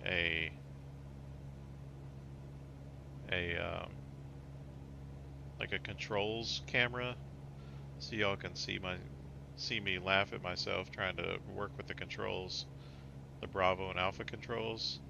You would be really surprised, by the way, at how easy it is to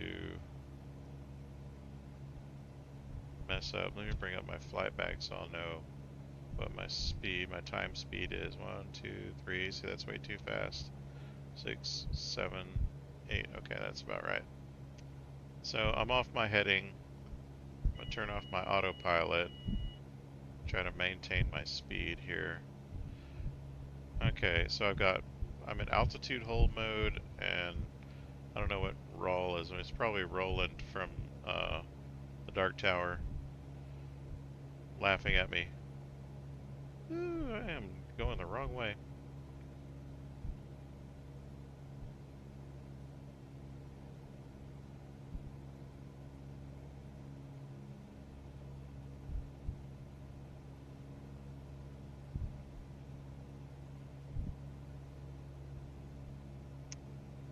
So all that IFR training is being put to use, I guess, because I need to turn this way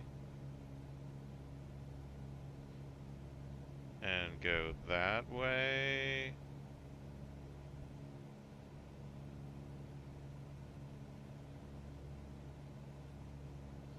Ooh, where's my altitude hold? Bring back the autopilot. Okay, I'm going to slow myself down. Here's what I'm going to do. I'm going to get to Revco and then follow the Revco pink line, which is going to be FTR 07 at 71 degrees. So that's going to be my next heading. So right now I'm going to switch to my heading mode. I'm in altitude, heading, and then change my heading to 71 degrees. 70 degrees. That'll be okay. So once I hit Revco, then I can go to heading mode and go to 70 degrees. And I am just completely thrown off by not seeing anything. You literally can't see anything. You have to rely on your charts, which they didn't give you any charts for this. Look at this. No charts.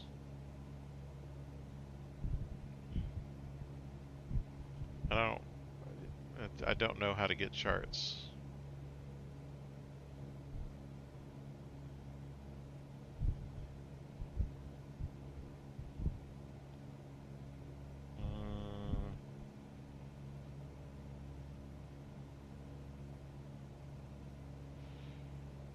So I'm a bit lost for getting charts. So this is the runway I'm trying to land on.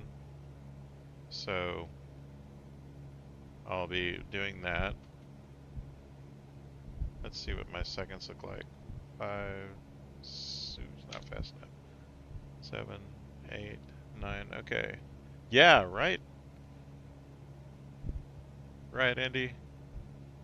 Bad weather for sure. Okay, so my seconds look like they're ticking up properly.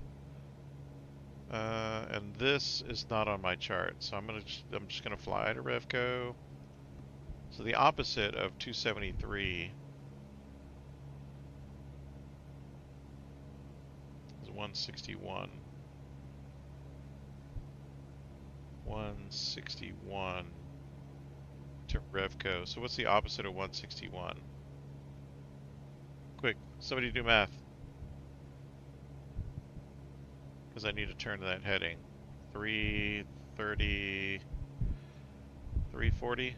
That's what I'm going to do. I'm going to change my heading to 340 then. 340, yes. Heading, ta-da! Now it's going to change my heading to 340 so that I can hit Revco.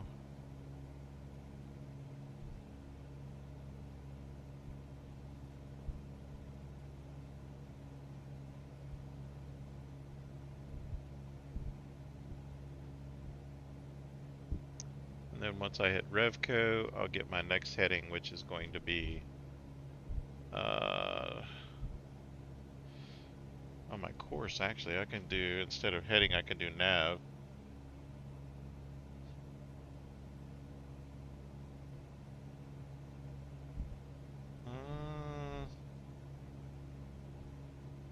Yeah. Okay, so I'm just going to speed up a little bit. I'm learning.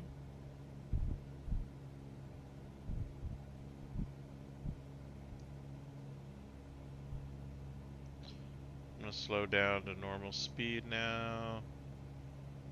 And then go to nav mode. Turn off heading mode. Hopefully it'll nav me to the right way. Are you going to nav me? Come on, baby. Heading course. Course should be, 70. I'm going to go heading mode. 70 this way. There we go. Now we're going to turn.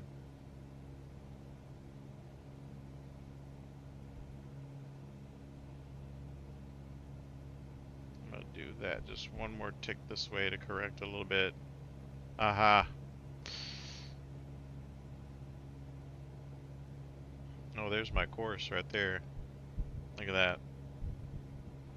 Okay, so now I'm going to get back on the squawk. You're right. Okay. Raiatea Tower Cessna Delta, Tree Tango Echo Charlie is unfamiliar with the area. Request directions to the airport. Cessna Tango Echo Charlie Airport is 11 o'clock 12 miles.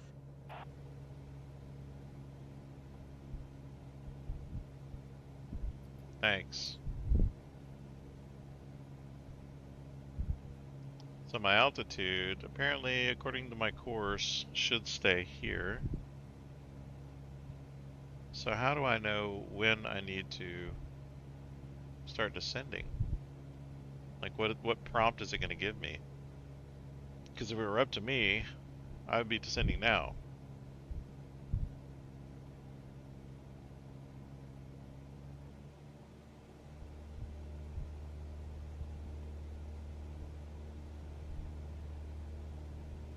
And this is real time right now. I'm about to intercept the course here.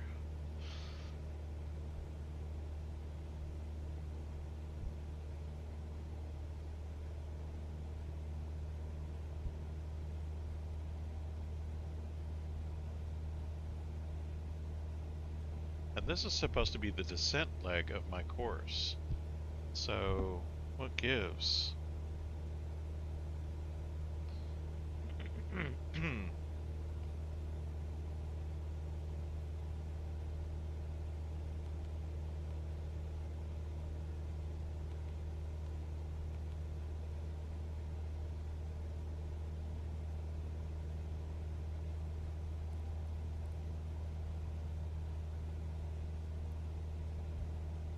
This flight plan? Is this what you're talking about?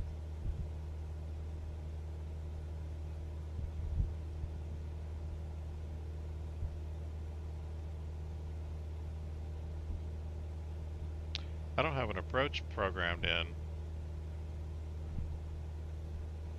So I'm gonna go heading mode and move this way just a bit.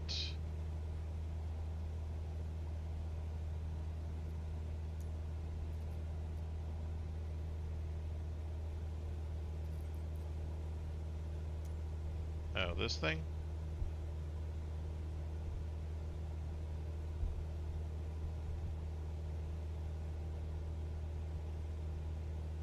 Like I need to be descending.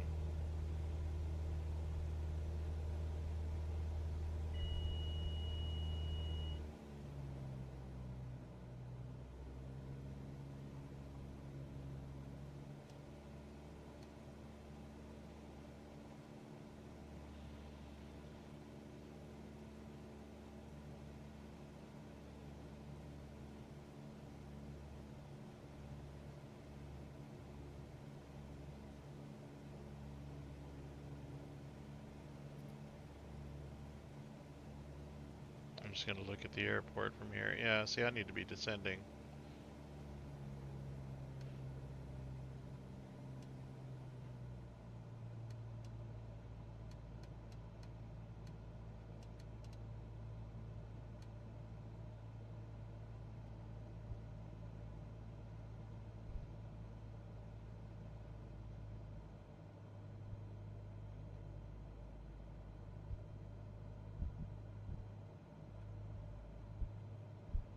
Oh yeah, I'm an expert at losing altitude. We're gonna be fine. But where's all this training going? The training that taught me how to follow the goofy. I think I need to pay more, I guess, on this, at least on these VIP missions, closer attention to the the flight plan and. Cessna Tango Echo Charlie Windcom, clear to land runway 07. Oh, see, thanks. Clear to land runway 07 Cessna Tango Echo Charlie.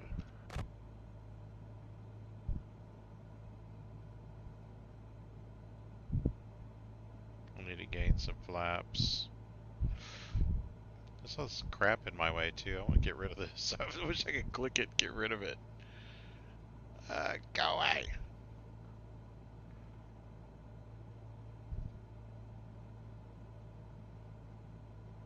Hey, Andy, come on now. I'm better than that. I'm a pro. Didn't you see my IFR performance?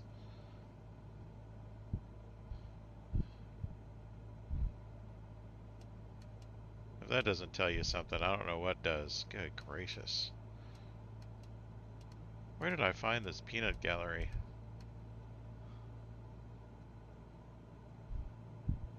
Okay, I'm gonna go ahead and shed some of this speed, by the way. That looks like... Oh man, I need to shed some more speed. Hey, a performance is a performance, good or bad. No, I need to shed some more speed. It says I'm on the right glide path. That's so funny.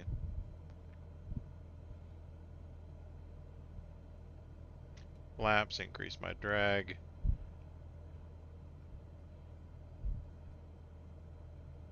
Also increase my lift, but I'm not interested in lifting. I'm interested in dropping, but this will give me more control.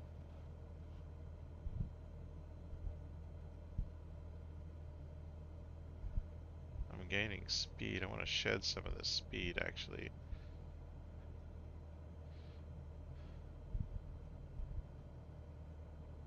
Once I go past 80 to 79-ish, I'll hit my next set of flaps. That'll raise my nose, but I think I'm on a good path right now.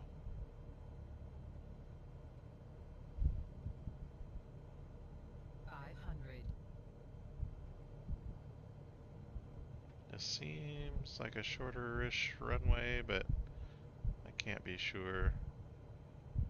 Help me, Lord, I'm gonna land, and these people are depending on me to not crash, so... Angels lift my wings. Here we go.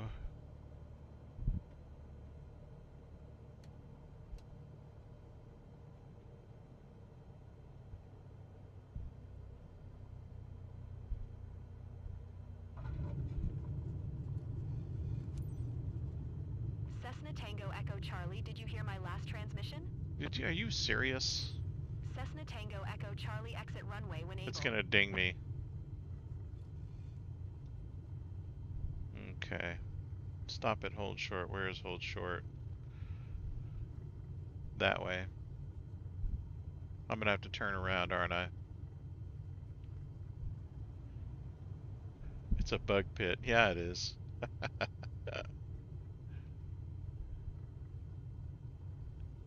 Hey, I resemble that remark, Andy.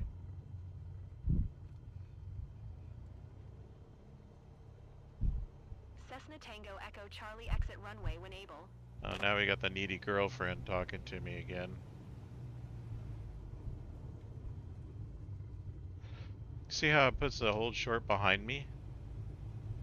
If I were to exit the runway back there, it would not be kind to me. So I have to exit the runway up here. Bug pit is correct.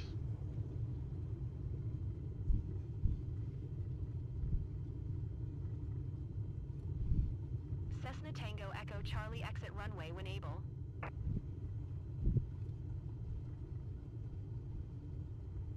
Cessna Tango Echo Charlie, contact ground on 134.7. 134.7 for Cessna Tango Echo Charlie. Did you hear when as soon as I touched the ground, she was like, "Did you hear my last transmission? Did you hear me?" Cessna Delta, treat Tango Echo Charlie taxi to General Aviation parking via taxiway. Wonder how it rated my landing. Taxiing to General Aviation parking via taxiway Cessna Tango Echo Charlie. Dear passengers, welcome to Uturoa. Local time is 10:45 a.m. For your safety, the captain has requested that you remain seated with your seatbelt fastened until we come to a complete stop and the seatbelt sign is I turned like how off. it says, Please make "For sure you your take safety, all the your belongings captain." with you when you get off. Speaking of yourself in the third person. On behalf of the entire company, we would like to thank you for choosing first class wings. We look forward to seeing you again and wish you a pleasant stay in Uturoa. You really think they're gonna fire a Sobo? I don't know, man. They're awful invested. I'm gonna skip to shutdown. That was a smooth ride. Thanks for the safe travel, Captain. I will recommend your company. Okay, let's see what happens here. What kind of a rating they gave me, even though I went 5 miles off course. Oh, airline procedures. See, she dinged me because I didn't check in and some mystery check in.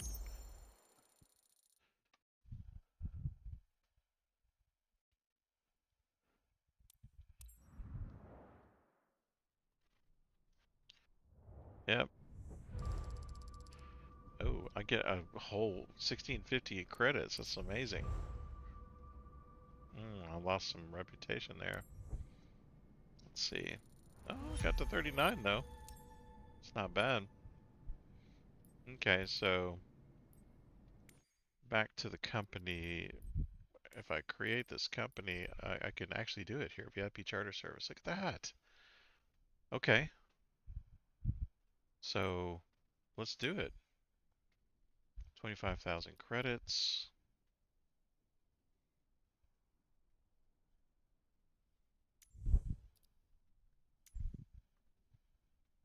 Name your company.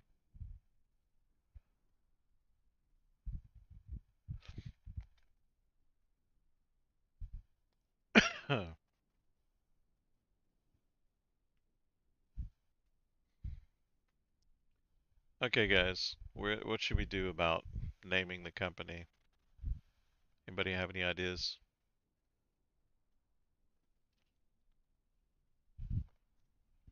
Mark, you got an idea?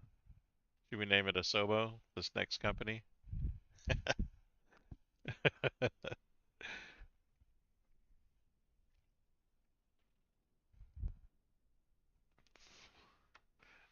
Fly with the goof. The laughable. Hey, we could name it. Well, I don't know if this may not be my final destination for my companies that I'm going to create. I was thinking we can name it Laughable Pilot Airlines. What about you, Mark? You got any suggestions?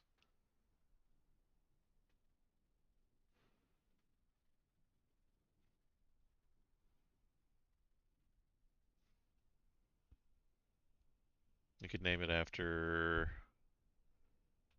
uh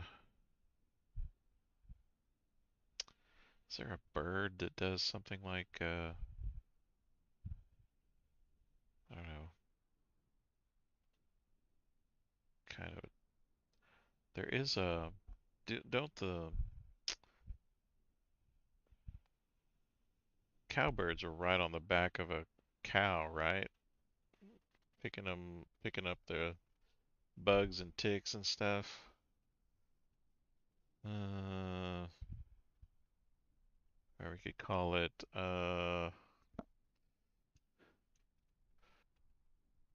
vertically challenged.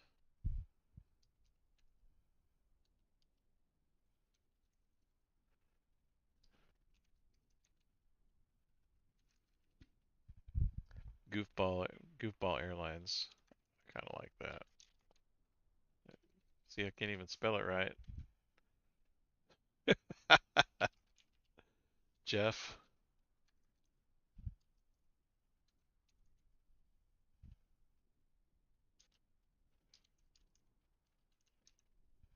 Goofball Charters.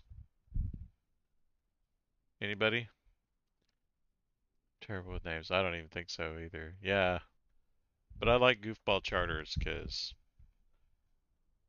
it kind of fits, especially the way I've been doing these IFR missions now, right?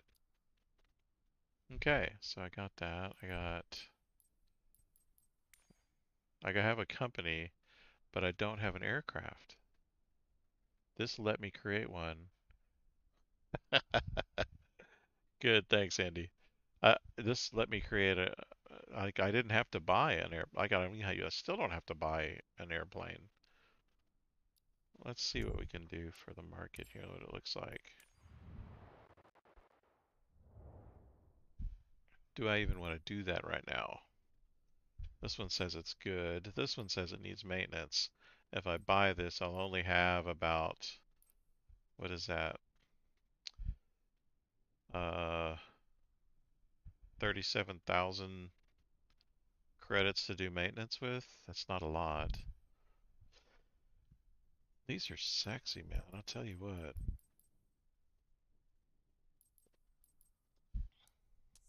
They're twin engines too. I think I need to get a twin engine and a turboprop rating for those. Here's that Cirrus that you were talking about. Look at that, 71,000. It has family seating. Here's the 700 or 71,000, 710,000. This one has 760,000. Which, in what world is a Bonanza more expensive than a Cirrus? Yeah, I think you're right. I like this Corvallis though. Like, look at this. That's pretty.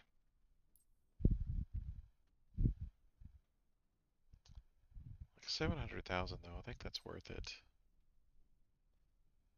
800,000. Why in the world would a de Havilland be more expensive than a Cirrus?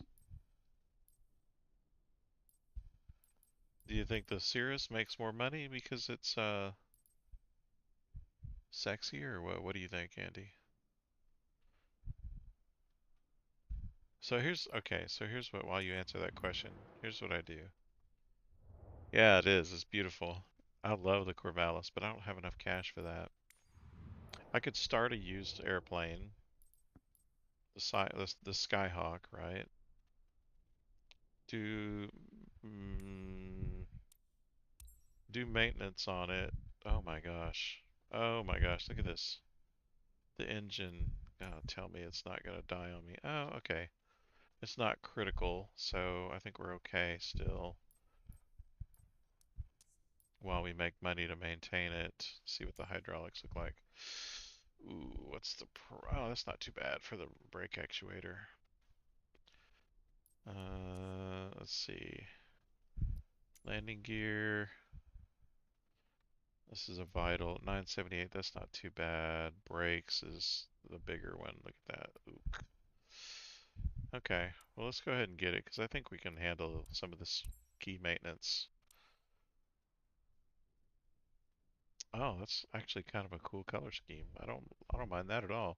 Goofball charters, look at that. I think that's really cool. Okay, so I'm assuming we should get the expensive insurance.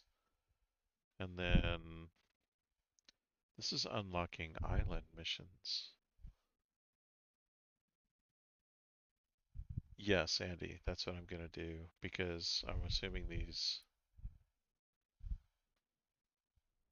will make more money.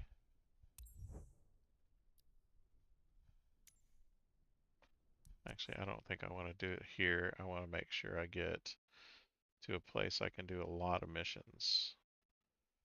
Like here or here. What do you think? Anybody have any votes? Should I do it? Get my VIP missions here or in Europe?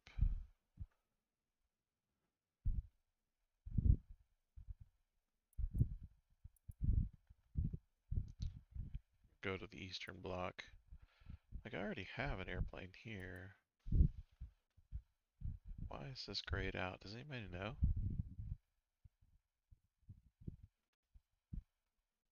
Yes, I'm going to grind VIP missions with this Cessna. And possibly get another Cessna. Go for it in my map, my game. I get a lot of VIP missions in Cali. See, I'm not even in Cali. What about, I mean, Italy should have its fair share, shouldn't it? Oh, I see. It's grayed out because I can't place the airplane there. I can only place it at certain airports. Okay, so what if I place it here? I'll open up this part. Okay, so what if I do it here? There's plenty of airports right here. If I do it here, see what this airport looks like. It is not big enough. I'm not going to do that. Watch me put it at an airport where there's not going to be any missions. That'll be frustrating. Look at that little baby airstrip right there. think I landed at that one. No, no, I didn't. But they see all these airstrips over here look like that. That's disgusting. Huh. Well, Andy, I mean, what should I do? What's your suggestion? Should I just continue with the cargo missions? Like, I wonder if I can get, hold on, can I get medium cargo now? I haven't spent the money on that Cessna yet. So I can just do, like if I do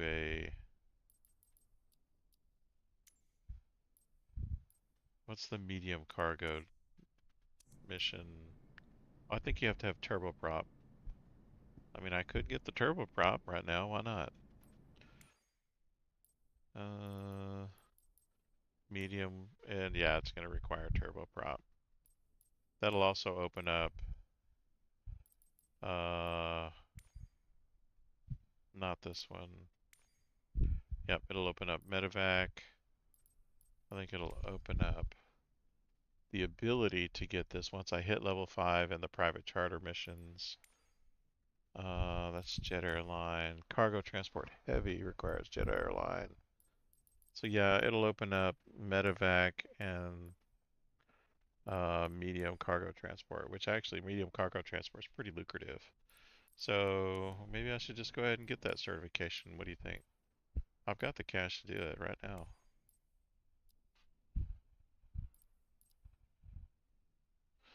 In fact, I need to get uh, my little doodad, my little doohickey. Where's my little doohickey for my? There it is. For my prop. There it is. Yeah, let's do that. Yeah, almost 3,000. Grind more in cargo. Here's my strategy. I'm gonna get turboprop, Andy, and then get these medium cargo missions. The medium cargo missions pay a lot more from what I understand. And then I can really grind out getting the jet. Then I don't have to worry about the Cessna. Is that okay? Does that sound pretty good to you? I'm gonna get this. There's no missions associated with turboprop, by the way. But I do know a bit about turboprops, so I like the TBM 930 is my TBM 9. Is it the 930? It is my favorite airplane, the TBM. But for cargo, I like the Cessna. I think it's a 208, and then of course the missionary pilot. What's his name? He flies a Kodiak, which is a gorgeous plane. I bought the Kodiak model for 2020 when it was out. I wonder if they've released an updated model for 2024 yet. I'll have to look to see if it's available. More cargo, get a jet. I I kind of agree with you.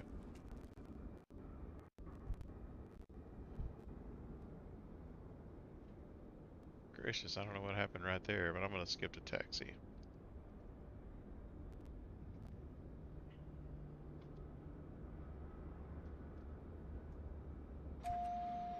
Welcome to the green fields and beautiful lakes of Switzerland. We're lucky enough to be flying over Lake Constance with some gorgeous weather today. You will be showing me how you perform a standard traffic pattern with a short landing using reverse thrust. You can start whenever you are ready. St. Gallen Ground, Cessna Delta. Tree Tango Echo Charlie with Sierra. Request taxi to the active west departure. Cessna Delta, Tree Tango Echo Charlie taxi to and hold short of runway 10 using taxiway Alpha. Contact tower on 119er. 7 when ready.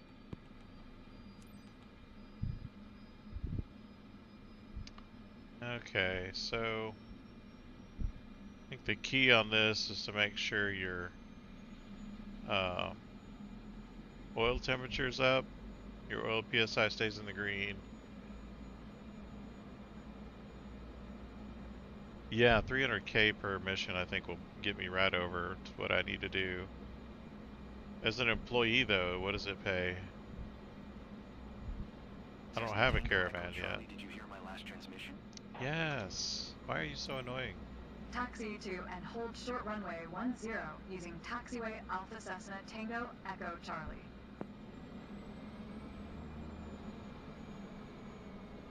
Yeah, the caravan is, well, believe it or not, the Kodiak is the same way. It's just as impressive. In fact, they look identical if you want to look up the Kodiak.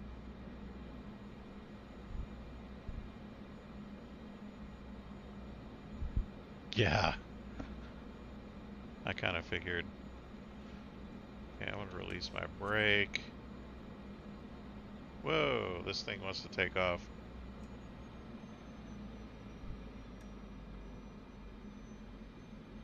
Alright, where's my hold short? Oh, psh, right there.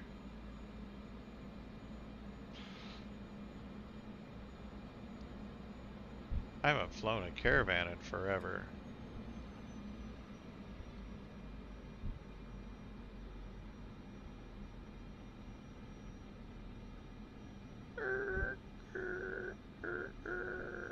My turn radius is a lot tighter than that other Cessna.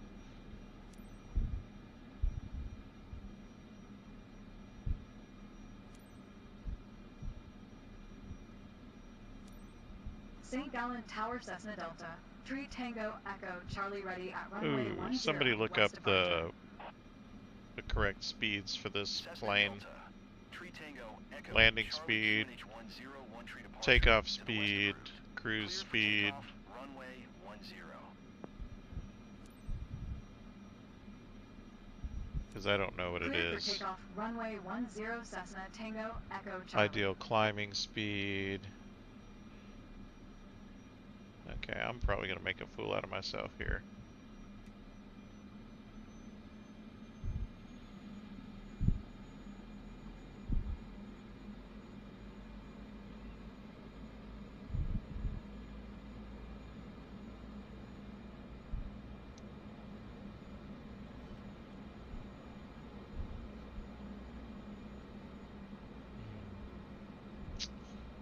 That is not the way to go.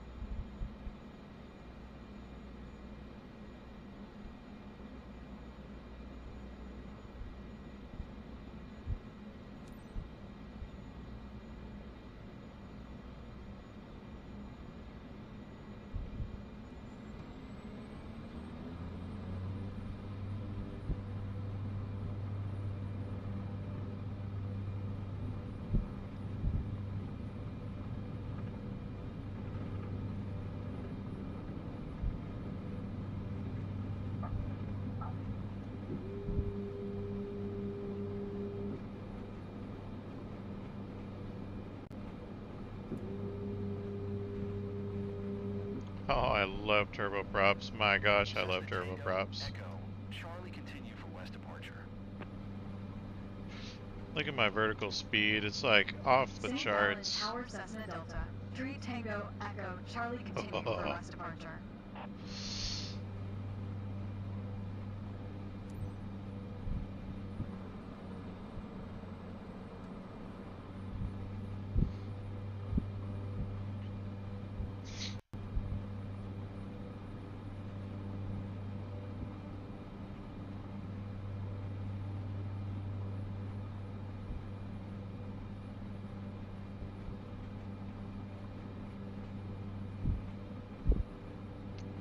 $2,800 feet.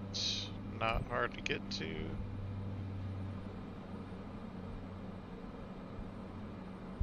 Oh my gosh. This thing is like a rocket Cessna compared to Tango that Echo little Cessna. Charlie leaving my airspace frequency change approved.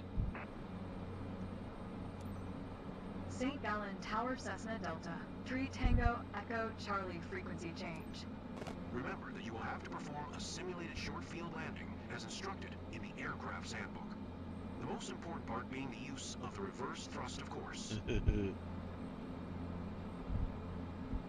Yeah, I can do that. Quick, somebody look up, tell me how to do the reverse throttle, because I do not know. Lord Almighty, I'm in trouble.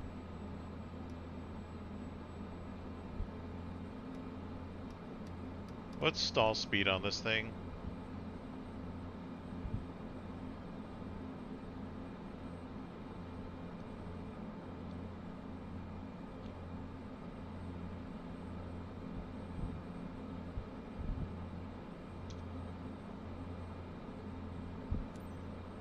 St. Gallen Tower Cessna Delta.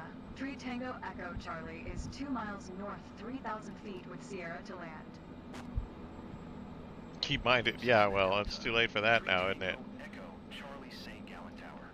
QNH 101 tree. Make left traffic runway 10.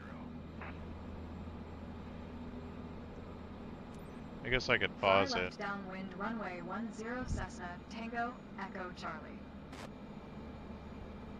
Cessna Tango Echo, Charlie wind calm. Cleared to land runway 10.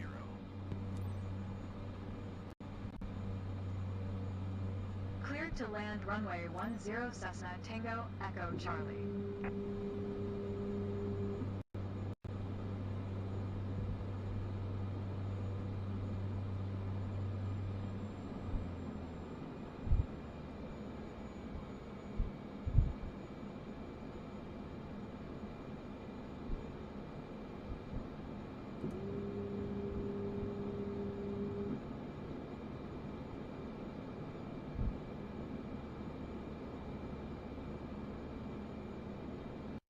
Did you look up stall speed on this thing? Because I'm about to probably reach it.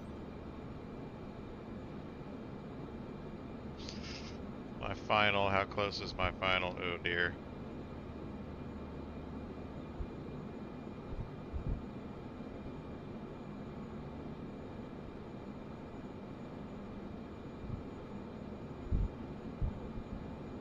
Short runway. Wonderful. I got gear down, so I don't think that's a problem. 500. My glide slope is good. Man, I hope my controls are set up the right way.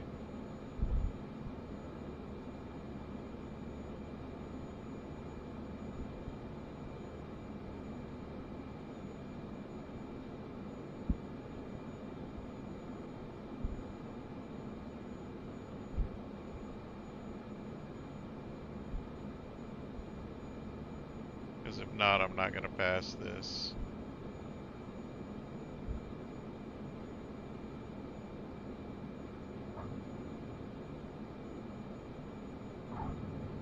I'm bouncing. That's hilarious.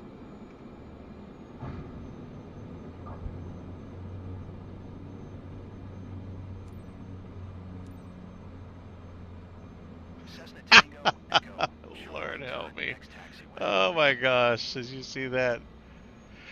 Pray. I didn't realize they were going to ask us. I stopped really short though. Did you see that? How many times did I bounce, Andy? Did you count?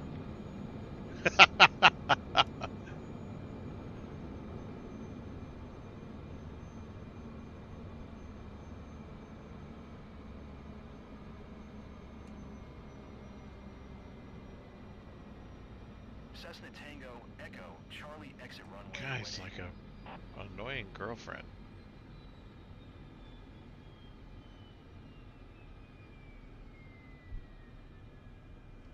Cessna Tango Echo, Charlie contact ground on 121. 805. 121. 805 for Cessna Tango Echo Charlie. 57. No, it was a dad mini. St. Gallen Ground Stop Cessna multiplying. Delta. 3 Tango Echo Charlie request taxi to parking. Cessna Delta, Tree Tango Echo Charlie taxi to General Aviation parking via taxiway November Mike. Taxiing to General Aviation parking via taxiway November. Mike, Cessna Tango Echo Charlie. Oh, I've actually stopped.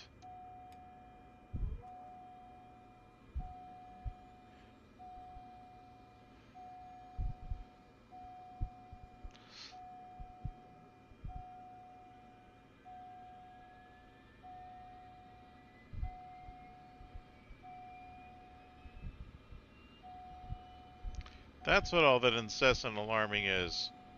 Oh my gosh.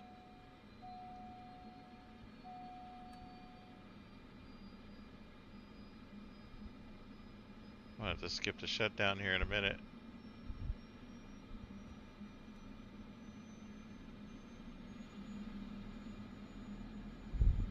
Okay, there we go. Now I can skip the shutdown.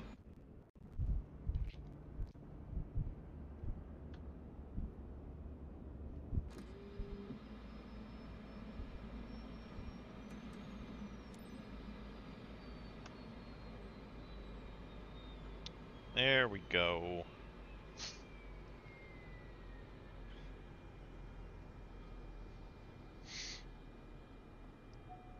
Tell you what, these turboprops got your are certification. something Congratulations. else. Your flying could have been a bit cleaner, but that was a solid performance. Passed. B. I passed, y'all. Respect the taxi path. That's hilarious, because I didn't even taxi.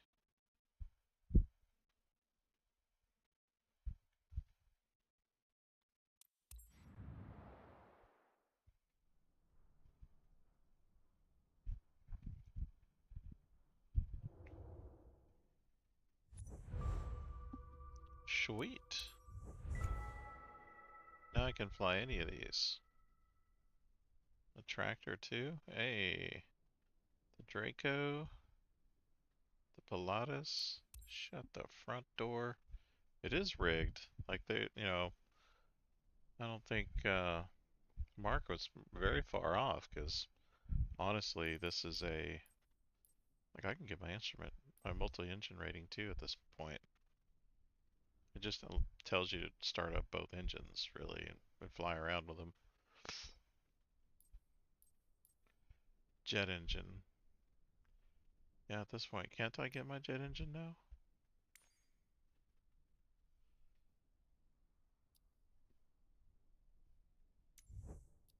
I mean, heck, why not?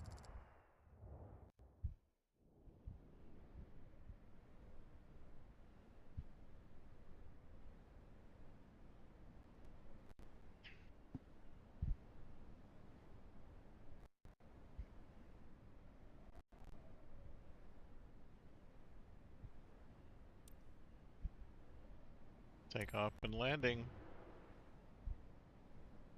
Andy, okay, you like to fly this jet. Do you know what the stall speed is for this jet? Takeoff speed. The ideal climb speed.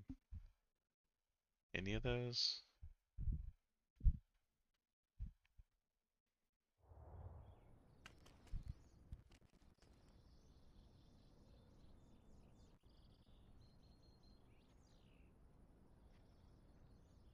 Alright, I'm gonna skip to the taxi portion of the flight. Now, my question is... Welcome to Toronto Island Airport. I'll be making Whoa, sure that what you fly happened there? safe throughout your Whoa, exam. whoa, whoa, whoa. You will be passing this There we certification go. in the Cirrus Vision Jet G2. We've got some light crosswind blowing from the north. Pay special attention to its impact on aircraft handling for both takeoff and landing.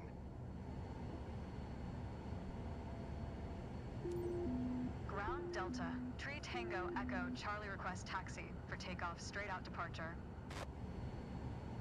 Delta, Tree Tango Echo Charlie taxi to and hold short of runway 26 via taxiway Charlie Delta. Contact tower on 119er. 2 when ready.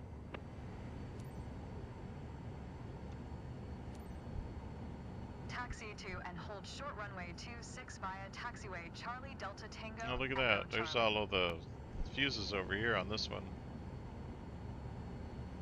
Oh, I get fuses over here too. That's awesome.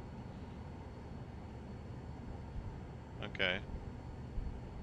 Just getting to know things a little better. Yeah, fuel controls auto. That's good. Whoa, what's going on with my mouse? Who is this guy? Guess that's my instructor.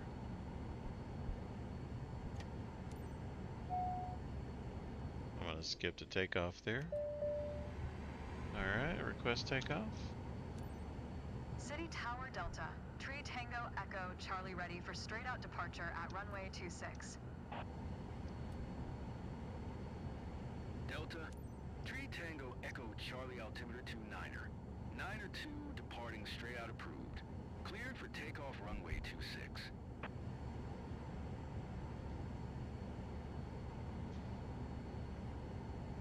Fuel quantity miscompare. What does that mean? Charlie, did you hear my last transmission? Good lord. He didn't even let me... Cleared for takeoff, runway 26 Tango Echo Charlie. Fuel quantity miscompare. What does that mean? Oil, fuel miscompare. What does that mean? I don't know what that means. I'm just gonna pretend I do. Just don't look at me. Enter runway 26. Okay, I can do that. Parking brake on, off. My Bravo still doesn't work. I can't. I keybound it though, so I'm good. Alright.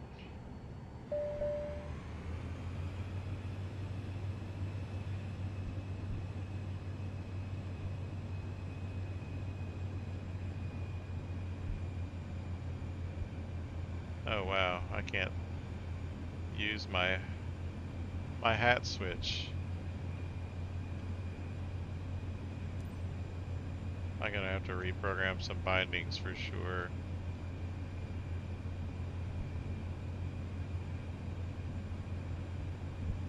Oh, it's this runway.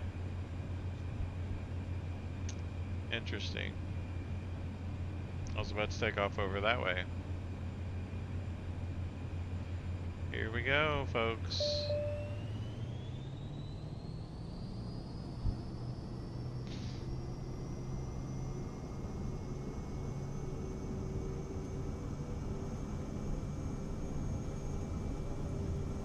$50, $70, $80.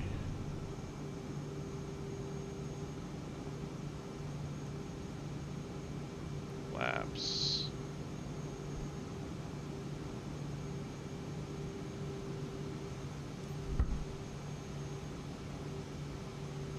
Oh, you can even hear the landing gear come too. That's kind of cool, actually.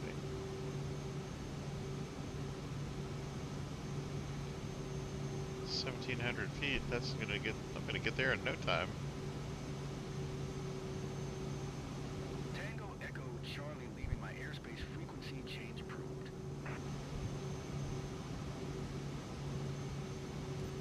City Tower Delta, Tree Tango Echo Charlie frequency change.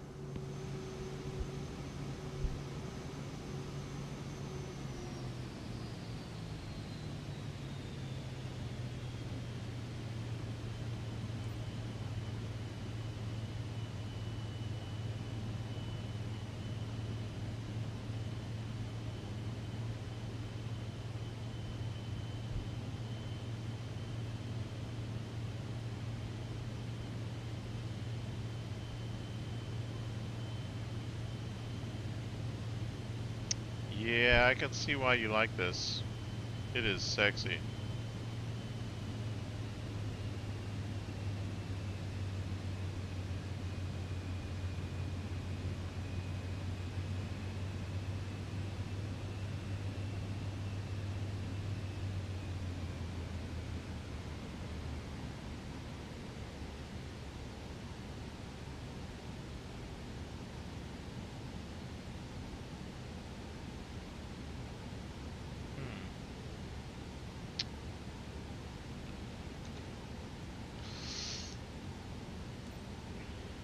Delta, I Tree can't Tango look. Echo Charlie 2 miles south 19. My hat is messed up. Delta, Tree Tango Echo Charlie Tower. Altimeter 29er. 9er 2, make left, traffic runway 26.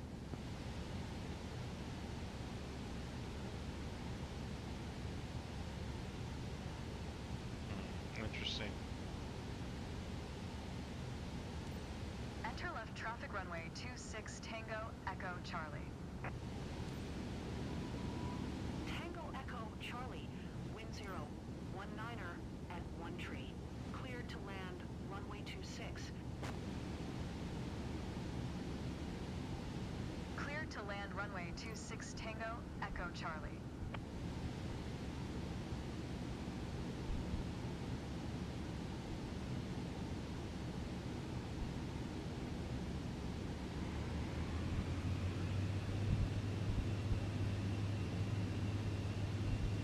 Where am I? Seattle? What is this city? God, it bothers me that I can't look around. Okay, okay.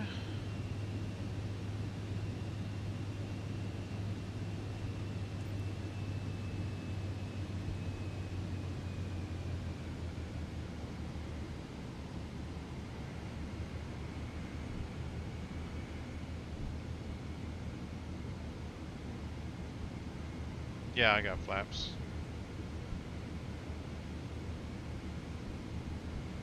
I get one more once I hit the lead a little speed off. 500. There we go. Whoa, hold on a minute. Whoa. This thing is slip sliding away.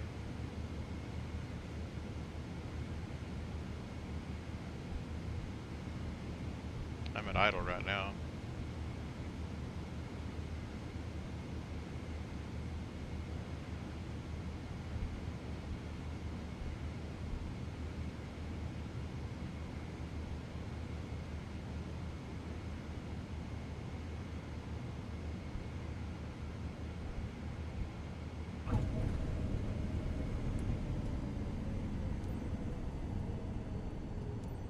Tango Echo Charlie exit runway when able.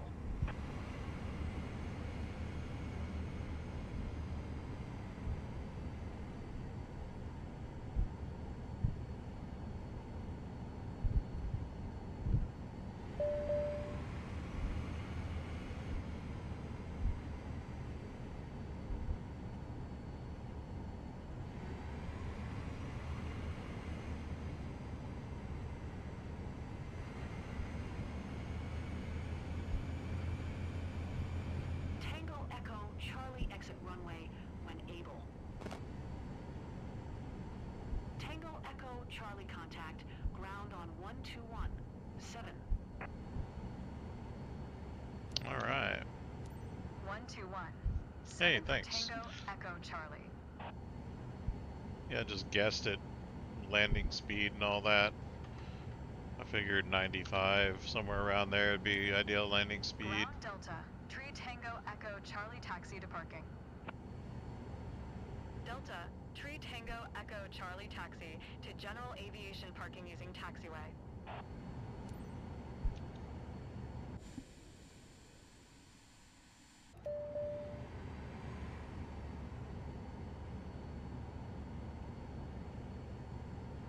Now how do I stop the air? I don't even know how to stop this stinking... Tango Echo Charlie, did you copy? Yes, I copied. I don't know how to turn this thing off.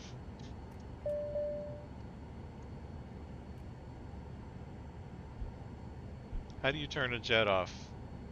Somebody please tell me how I turn a jet off.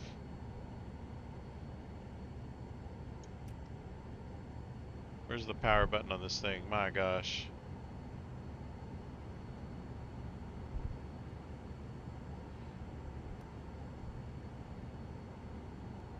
Tango Echo Charlie, please acknowledge. This is like a needy ATC. What's going on?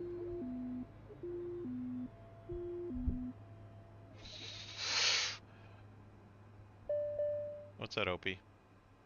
Doing alright, Betty? It's Opie, my co-pilot.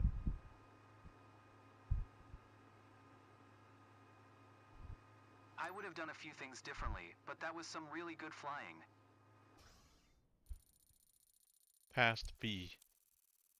Okay, I'll learn how to fly a jet in the classes.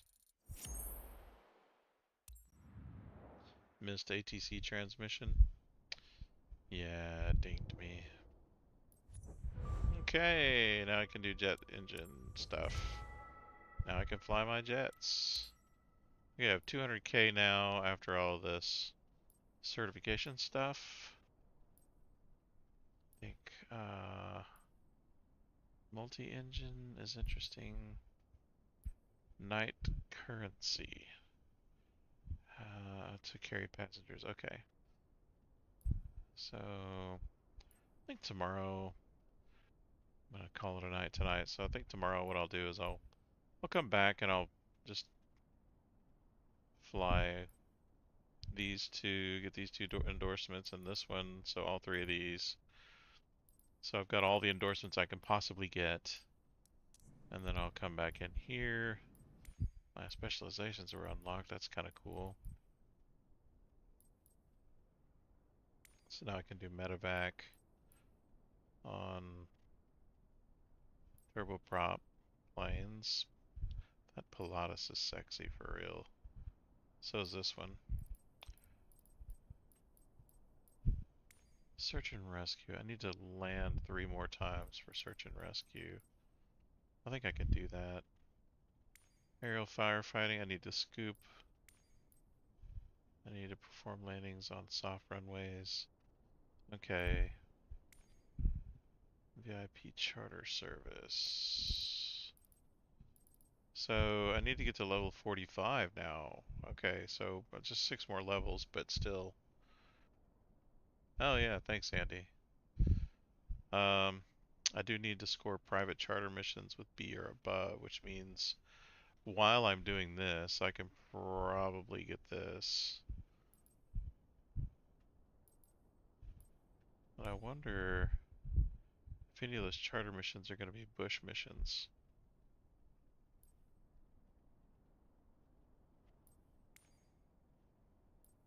Yeah, so tomorrow I'll get my scoop endorsement.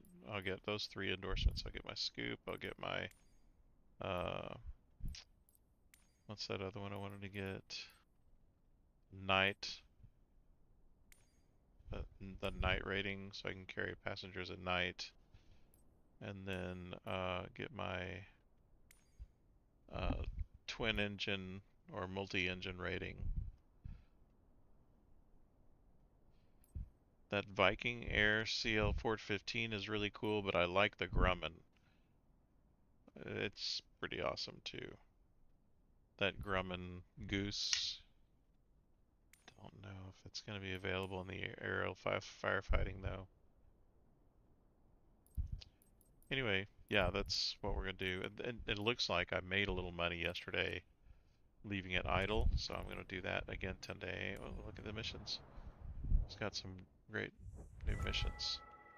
Medevac and cargo transport medium, which is going to make a bunch of money. Let's see what those medium missions look like before I go. Do I have to do that? Oh, there's like medevac missions. Oh, look, it's Japan. Japan. I got some Japan missions. What are we doing here? What is this? Oh, there's some new missions here that I can do. First flight, ferry flight, and then a ferry flight. This one I think I'll take in order to get this opened up. But as a freelancer, what can I do? I've got a company that'll do cargo. Can I open up? Oh, I can. So the employee missions that I run open up the mission profile, availability, points. I'm just going to say words until it makes sense.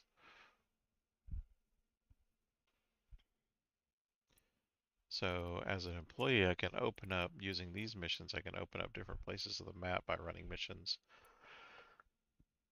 And I think I'll do that. This cargo transport, golly, I'm so tempted to run this. Look at the difficulties too. This VIP transport is a difficulty 1.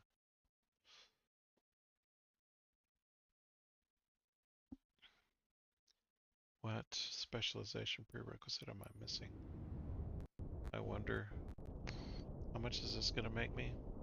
Holy crap, it's a 6 or a 5 difficulty.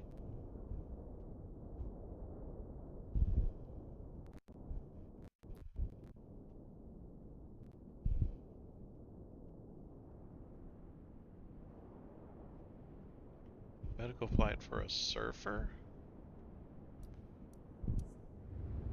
I don't understand. Why is there a medical flight for a surfer in the mountains? A 208, okay, fair.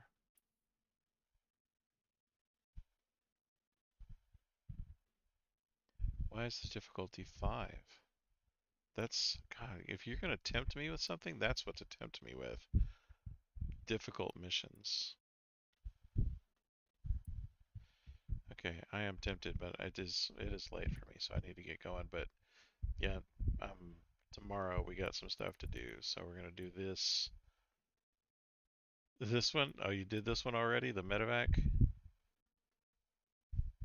We'll do it tomorrow. I'm gonna start at 9 p.m. I'll save this for when you get on. So tomorrow I'll do this medium cargo mission with a difficulty of 2, and I'll do this aerial advertising mission with a difficulty of 2, and then I'll start tooling around the US or something.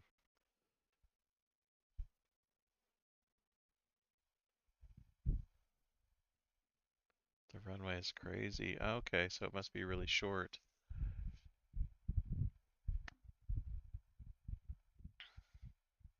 Passenger gets worse. Mid-flight, you have to turn around. So you go and then you turn around and land back where you were. Okay, I guess I can do that one way or another. Okay. And these VIP charter missions. As a freelancer, can I do VIP charter? Oh, I don't have the equipment for that yet. Okay.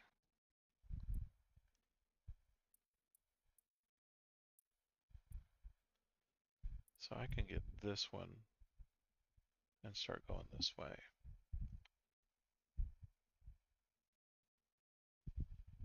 Really?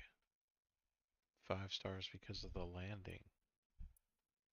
Where is that mission, by the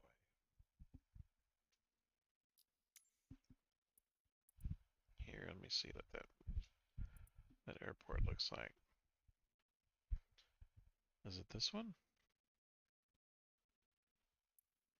That doesn't look bad. Must not be this one. Must be the other one. Where is it? Here? Is this what you're talking about? Oh, Lord Almighty. What the heck?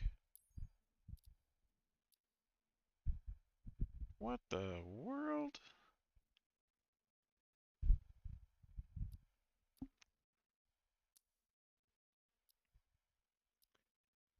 Yeah, I'm gonna have to say you might be right about that being a crazy. That looks like we'd have a hard time landing a Cessna 172, let alone a turboprop 208. Oh my gosh. Well, all right. I guess we're gonna do a short runway procedure.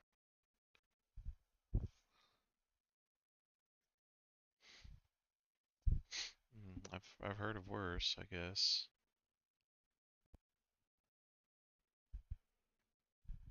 I actually landed on a grass strip up in the Alps. It was an inclined landing even, so talk about difficult. I've done that before and it was definitely interesting. Yeah, I think this is just a general. This marker is just general for this area, and it's definitely going to be for this airport. Yeah, Andy, you're not lying about this difficulty. It is definitely really difficult. I'm up for the challenge though. Why not?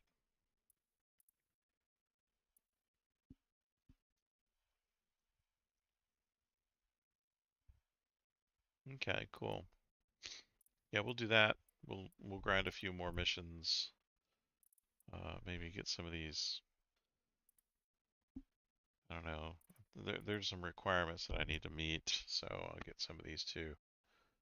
Yeah, I'm gonna go to bed too. So thanks, bud. Thanks for joining the stream, and I'll see you tomorrow, man. Yeah, thanks, Andy. No doubt. And for the rest of y'all watching after the fact, thanks for watching. We will be back tomorrow to do some more missions, grind out some more money. We'll save for the 700,000 for the. I don't know. I really like those missions. We'll figure it out tomorrow after we get the endorsements. But we'll see you tomorrow. Thanks for watching, and I'll see you on the next one. Bye for now.